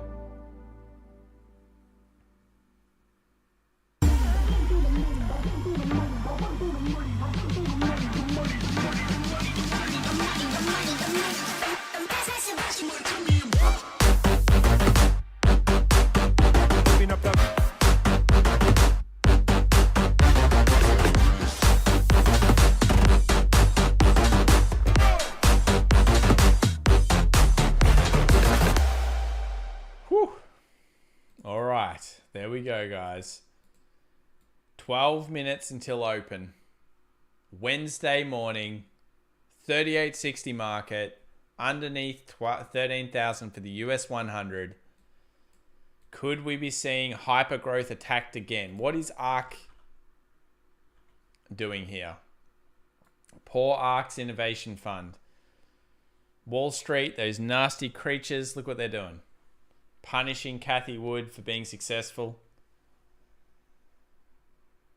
We're pumping it. We're smashing the likes. How do you only have 43k subs? JC, we do TA, man. It's not necessarily the most popular thing. I think if I probably pushed the channel towards just GME and AMC, I would have got a lot of subs. But we can't do it. We've got to push to everything. I like the variety, otherwise I get bored. And I can't do these. Volume at 100%, says Panther. Great live show, says G Horn. Thank you very much. So, ARK, this is under fire, there's no doubt. And this is the hyper growth. I think Cathie Wood knew it was coming. I've said this several times. You can't actually TA her fund. Remember, TA the bigger holdings. TDOC, Tesla, all nasty right now. They'll turn around. Possibly this is the kind of bouncy zone, but I do feel a little bit bad because if this fund continues to get hit, what is it going to be? That would be a 24% decrease. So nothing really in the scale of how well she's done. Nothing in the scale of how well she's done. Check out the market. 91. Things to be concerned about today and things to think about. Dollar index 91.02. Daily close above the 91 properly. So maybe like up here. Movement then into the non-farms to the 91.60, similar to last month. That could trigger some selling pressure from the stock market. Remember, a lot of things changed after that non-farms. That's when we started to see that real big turnaround in the market towards the bull side. We've got gold 1710 putting pressure on the low at 1707. If it gets through there, expectations 1675. Some support, some resistance previously. Silver 2601, a lot of higher lows coming through on the trend line. However, that bullish hammer from yesterday is under pressure. 25 into the 24 could be possible. GME, AMC, AAL, they have big potential, says Unique. Evan, US $10. Thanks so much, Evan. Get this man to 50k subs. Have a beer on me, mate. Thank you very much, Evan. Appreciate that. Ian McIntosh says, keep the variety and knowledge spreading. It's fantastic. I appreciate that, Ian. Look, I've got big plans. I still haven't got this stupid volume thing. I went and applied for it in Australia to get American accounts, especially ones I want. I went and applied for a whole bunch of accounts because I can't use my normal one. Because I can't use that platform in here. But they're just not opening them. They're slow. Horribly slow. Must be all these new people trading. Because I don't trade on these platforms. I just wanted to show you some stuff on them. US 38.59, US 100 12.989. Let's have a look now at the Weeble. What's going on here? Zomedia Corp, Zom, Ocugen. Someone wanted me to look at that. Maybe we will. GameStop starting to move here. 5.77. It seems like if the market goes down, the short squeeze comes through. So GameStop leading the way ahead of AMC. AMC actually only 0.3, but GameStop 124. That's not a bad start here. Maybe it was me playing the music. That's what happened. I believe it. Take a look at the rest of the market. Kumis, C, some stocks up, other way around. DoorDash, Striker, Airbnb continuing to kind of have those declines. Shopify, hypergrowth.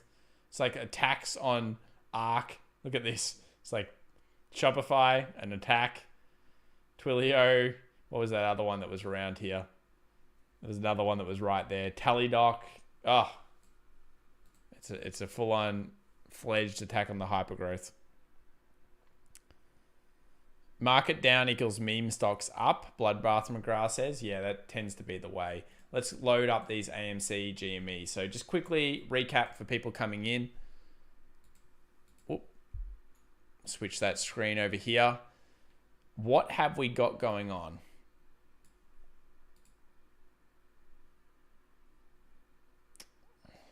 Sorry, guys. I'm just loading up my live. There we are.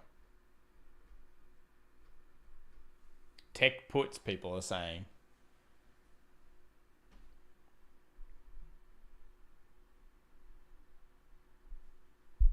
I don't know why my chat's so far behind. It seems so far behind. Someone give my guy $5 for another intro blast, says Rashad. Very generous. $8.93 pre. So this is AMC's flat as attack. But GME, I think the interesting points today will be if we can get to a 158, 160, and even if we can hold another green day.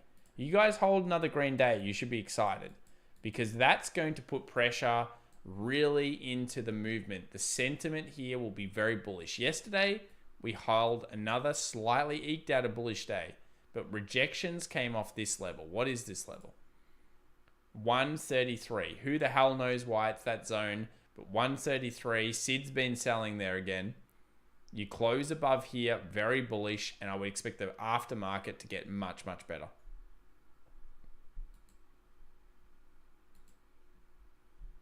Expect the aftermarket to get much, much better. 6 minutes, let's load up the 4-screener. Let's get ready. Not sure why those ones aren't dark. There we are.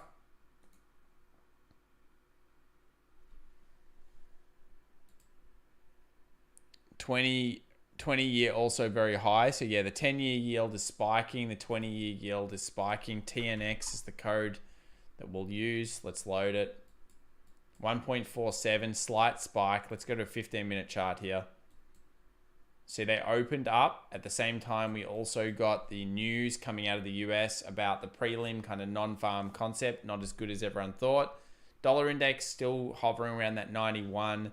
That's putting the pressure on silver and gold, as we mentioned. But for today, the the GME squeeze here is occurring. Pre-market's 4%, better than it was before. Let's move the scale to the right. BTC 90K by the end of the year, says Tom McKilland. When VIX trades sideways, I pay attention. Bloodbath McGrath says AMC and GME, go, go, go. Only 5 minutes now before we see what happens. Skip the opening bell. It's intro bell. Maybe we'll have to do it. You guys want it.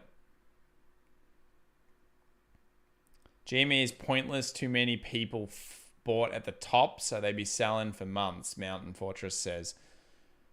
yes, there will be a lot of sellers. Mountain Fortress brings up a good point, and that is that there's so many people at the top that if things got back, they would be removing it. But never forget this one thing about us, Mountain Fortress, about the general retail herd, and that is that we love very much, and I mean we really love this, greedy things. So when things go up, you might think you were going to sell it, and right now someone will say, I'm going to sell it 280 if it hits there again, I'm getting out.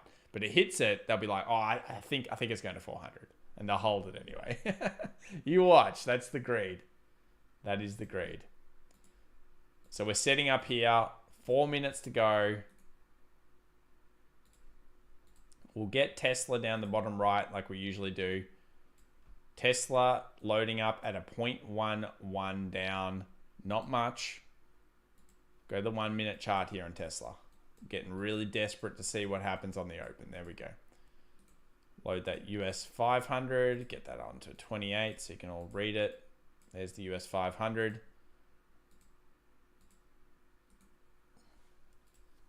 Get this one onto a 28 as well.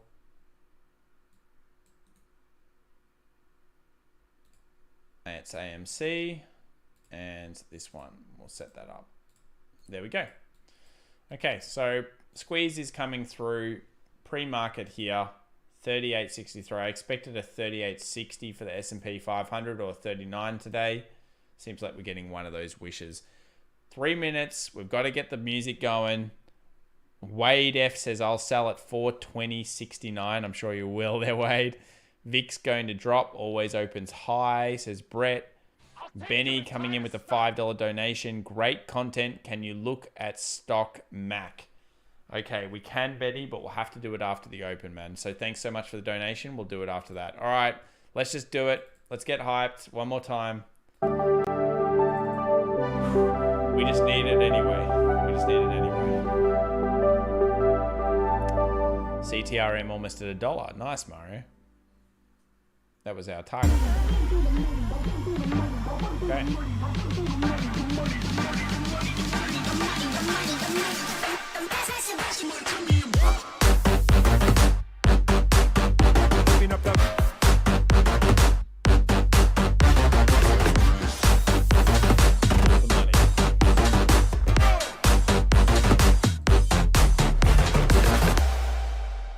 Okay. All right. Well, here we are. 1 minute to go. Almost perfect timing there. Let's go. Let's go. Get hyped. Opportunities today, possibly in the hyper growth stocks. If you've been thinking about one, you missed one, maybe that's your choice of poison. I don't know. But at this stage, if we get through 38.60, it'll expose 3800, 3820. Look for the 1 hour close up or below the zone. That's going to be important. US 100 is in the tech stocks. 13,000 is a zone, but I think 12.8 is really where the pressure comes in. It could go there. You never know. It's been very, very aggressive each way on the US 100. Shannon Knowles, New Zealand. Whoa, wait a second. We're about to open. Shannon Knowles, New Zealand, $5. At what point would you consider selling AMC? Like low would you go and call it quits? Probably 12, man. That's just me. I would be like, yeah, I've had enough. All right, here comes the market open. All right, guys, we're open. Let's have a look how the squeezes are going and the rest of the market. There's the bell. One day I'll get over to America, say hello to all of you people, because I know a lot of you are Americans on the channel. I think it's about 40% of the population of our channel, which is awesome. And yeah, I've got to go see that bell. 124, 125. Here we go. Moving up. What's happening on the market? 38.64. We'll scroll into the 15-minute chart here. A little bit of futures structure forming through that. We'll move over to the SPX just to get the actual open and not all of that noise that's in between it. So here it is. Bounce, movement, 38.66, 124, 123. AMC actually opened up 1.7%. Tesla finding some buying pressure. Just remember, guys, the first 15 minutes, especially the first 5 minutes, is Robinhood power time. So this is the point where you see very, very strong movements coming through from the retail community, and it generally goes into the stocks that we like. After that, Wall Street gets involved through the later back end of the session. And then, of course, at the close, they really get involved. Johnny Knoxville, US $10. Hopefully $10 USD converts to a good beer, mate, in Oz money. Well, don't worry. Our Oz money used to be worth even less. But unfortunately, because Papa Powell's printing, Johnny Knoxville, we can't afford anything anymore. Our Aussie's going up. Nah, thanks so much. That'll easily get me a beer. Appreciate it, man. I need it this weekend. Just want to let you guys know as well, shout out, I will unfortunately not be able to do tomorrow's live stream. I've got an appointment in another state and I've got to go there. And that's going to mean that I cannot do the live stream. I will be back Friday though. I'll be flying back. I'll be getting off that plane, driving straight home. And I should get here just before the time I'm scheduling. So join us for non-farm payrolls on Friday. We'll be having a lot of fun. Tesla 691. Let's do the pre. And then we'll go and have a look at that stock that we got a donation for. What's going on here? It's frozen. That's always what happens. Come on, Weeble. There we go. Billy C up 2.63. Baidu, Roku up now. Roku up 2. Goldman Sachs, JP Morgan, the bank's doing all right. Let's go to the negative side. What's on the negative side? Teladoc Health still, it's going down towards the 200 zone. Bad earnings, not liking that stock in terms of what people are doing. Square also coming under fire. All the hypergrowth stocks seem to be moving down. Let's check the crazy stocks. Palantir actually down. Is Palantir down? Where's Palantir? Oh no, Palantir up. Yeah, 2.49%. Oxygen 23. So Media Corp 5. And then Tilray and the other stocks all kind of flatting around. 38.71 now for the market. It's found that buller pressure off 38.60. Did expect this. Not surprised at all. People saying, oh man, can't do Thursday. I cannot do it. I'd literally die. I have to get up at like 3 a.m. in the morning. I'll be streaming and then go through. And believe me, that I have to do something else. Benny did have a donation, so let's quickly do that. What's this doing? 147 on the 10-year Treasury yields. These are the things that everyone's supposedly concerned about. We had a look at 10-year Treasuries. Remember, they have a nice run on them. They go hyperactive, then they cool off. I expect the same thing to occur here, even if people freak out. MAC is the stock we're looking at. Marechek, what is it? Macerich. Okay. Daily. It's opened up 2%. All right. It's got a little trend line there. It's probably 4 hour. So, oh, wow. What happened here? Seems to be timed with everything else that's been going on with with Wall Street and the retail community. So obviously they've got hold of this. Market cap size is... Where's my market cap size? 2 billion. Okay. No, I'm not even sure if I want to draw that trend line. Look, it's pretty noisy in here. Don't really think there's that much to say because you can't say that every time it breaks out, it's actually moving. Look, it broke out here above these previous resistances, failed and came straight back down. Maybe you're hoping like a trend line like this maybe holds up, but it's very tough. 1380, a close above there would be a better signal for you. I don't know, man. It's very tough, very tough. Does this go through everything? I guess. Probably just have to hope that holds. Just something like that holds and you start to move up. And once you close above 15, it's good. 15 is good, but below 15 is bad. Then you're looking at a 18 or a 20. We'll go back over to our screener here. 3867 SPX now coming down. Tesla actually just wicked down to 686. It's not really moving too much, but a few bucks. GME 124, AMC 9. What is the community saying? Let's have a look. Whoa. Zom coming through. I'll load Zom bottom right. So Media Corp 3.77%. Look at that 1 minute. Not sure why everyone loves this one so much. 220, 3.77%. Look, we've done it many, many times. Basically, it's just into structure. It needs to close above here, and then you can start getting hyped about the 250 or 280 areas. 176 held. It moved up. Nothing else to say, really. It's pretty gappy and very hard. The main thought process was getting through that declining trend line, and we've done that now. So hopefully the bullish momentum holds for you. It's halted. This is halted, is it? It says market open for me. Rocket kicked out of the club. What is RKT doing? 12.52%. This would be halted by now. And that's what you guys are saying. 36.39 Rocket definitely down. SPX 38.68, 65. Continue to watch this zone throughout the session. Remember, get the 1 hour out on it. Look to the 1 hour and the close below or above. GME and AMC are holding okay. Bitcoin's come back quite a lot. So is Ethereum's trading around that 1600 zone. XRP moving down as well. ADA. What's the dollar index doing? US dollar 99.7. Okay.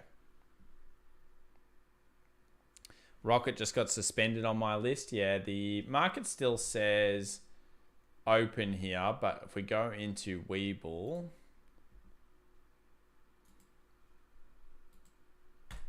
and it doesn't freeze on me.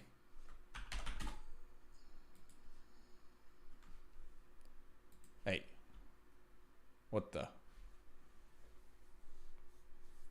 Suspension, yeah. Full on suspension. For now. So that will probably open back up, I guess. It's just a 5-minute halt, yeah? 5-minute halt as per normal. Just the same thing we've seen on GME. Big percentage change, and that's what happened. BTC holding 51K. Yeah, it's holding right around there. It's giving it a shot. Check BTC. Okay, we'll have a look. Bit sad to see it come back down. But that's all right. 2 hour is nasty close. Only the 1 hour. That's why I hate the 1 hour so much. The 1 hour closed above, instantly sold off. Let's have a look at the 4 hour. Yeah. I mean, that's not the best, but there's plenty of structure underneath it. Hopefully, just comes back down here and then bounces back up around the 50. Because I do think that that type of candle is nasty. 52.5, I don't know why it stopped there. That doesn't seem like a good technical resistance support for me, especially when considering back over here on the left-hand side. But it couldn't hold a more significant time frame up. If you're looking at more swing trading and you want to wait for better confirmations, try to stay off the 1 hour as well. 15 minutes, try to stay off that. Stick to the 4 hour, the daily, the weekly. And the daily and the weekly are the best. No doubt. Rocket suspended at opening. Kathy's not happy about it. Yeah, look, Rocket will... These type of stocks will suspend if they move violently. That's what happens. So it should reopen. We'll watch it for the reopen. Looks like it's back open again. Here you go. You'll be happy again, Kathy. It's back. But it will continue to suspend and then reopen, won't it? It should be open here. Wait, is this full-on suspension? No, it's open again. There we go. Back to trading. That will kill sentiment, though. When it gets suspended, it kills sentiment, especially if it's down. People freak out. People don't know what's happening. Maybe it's their first time into one of these types of stocks. And then it moves down. And yeah, I feel like this could be the last move on it. It might like decline more, have a second spurt in it, and then decline after that. DF says buy the rocket dip. Dan says rocket back up. Yeah, that's right. 38.60 being pressured here by the SPX. We're 10 minutes into the open. Everything's getting pressured. 38.60, the key zone that we've got drawn on the SPX. Possibly 38.20 after that, or 3800, and we know how important 3800 is. sucking all of the retail traders in here with sentiment buying. Nasdaq clearly the weakest of the day. Look at this thing. Absolutely weak. Let's go to the futures. Click the futures market. Lots of red there. Crypto market. Was a sea of green. Now it's not so much. Forex. Mostly green in the oils and those types of things. 12,966. 33.92 for Rocket. GME 122.55 and 8.94. Now it's not halted anymore. It should be still okay. Did it re-halt? Tom, what are your thoughts about ENJ? It went rocket at opening. What is ENJ? What is this? Is this it? What's in phases 1, even pH? I don't know what that is, man. Sorry. Do you ever do TA on the Russell 2000? It's been hitting a wall. Sometimes, yeah. Russell 2000's pretty interesting. It's been an amazing investment. I wish actually was surprised it did this well, the old Russell 2000. Like you look at where it went to and you think 97 and then it just smashed this level. Didn't even care. And then of course it just went hyperactive after that. And I think this is a sign of the moving technology, the high valuations, and of course what the pandemic did to innovation and what people are now looking at. So IWM just continues to hold this 20 moving average. It's starting to struggle and definitely hitting a wall around this 222. But that's been a 1, a 2. It did find buying support there and now it's starting to fall. So I do expect IWM and the Nasdaq to both be the big decliners if the market does continue down. 38.55 now on the US 500. Go back to the SPX. 38.55. So it looks like today is going to be a bearish day at this stage. Remember, this is the retail hour. It really doesn't tell us too much about sentiment. The market is known for creating like little crushes during this period and then pushing it back up. It can sometimes be a good buying opportunity for that reason as well. Are we getting the party started or not, says Brian? I'm not sure. Probably not. T-Doc getting under the 200 MA. Yeah, T-Doc's really getting beaten down. I'm actually relatively bullish on T-Doc too. So that could be an opportunity in the future for sure. Rocket, really 20%, 33.52, GME 121, and AMC 882. So I'm going to probably leave it there, guys. We're 15 minutes into the open. I need to get some sleep for the big couple of days I've got going on. Bitcoin, 50,600. Ethereum, 15,088. So they're getting, 15,000. I wish. 1,588. SPX, story of the day is going to be this 3860. And if we get a movement down, 3820, look to the Nasdaq to give you a bit of a driver. Nasdaq trading now 12.94. Look to the 12.8 for the Nasdaq if that is a short that you're wanting to take to. I think it's going to struggle around that area. Dollar index also, if it starts breaking up and then at the same time you see treasury bonds and you don't see the market reacting, possibly an opportunity. And yeah, all I've got to say is, thanks so much for supporting me recently. I do this because you guys are just awesome and we keep growing as a community and it inspires me each day to do it. So thanks to the 1,700 people still joining us right now. I hope you enjoyed the session. We'll be back pre-market. Should be Friday, your time. Friday market open, non-farm payrolls, an incredibly important event. We'll be there. Unfortunately, tomorrow I will not be there. Square is being hammered. I will look at Square myself. Let me have a look at Square. Yeah, Square is getting hammered. 3% back down into the 240 range. That was where previous resistance and support buying should have been. Square's a pretty high multiple. It's also a retail traded kind of stock. So maybe we get beaten down a little bit here today. But this is an interesting zone for sure. All right, guys. I'll leave you with this. And I'll just say, always be protective of your money whenever you can in the markets. I've seen a few people going a little bit too wild recently. I've talked to them about it, and they have lost some money, and I kind of yelled at them about what they were doing. But if you are protective and you always think there's always another opportunity, you never feel that FOMO, yeah? So be careful.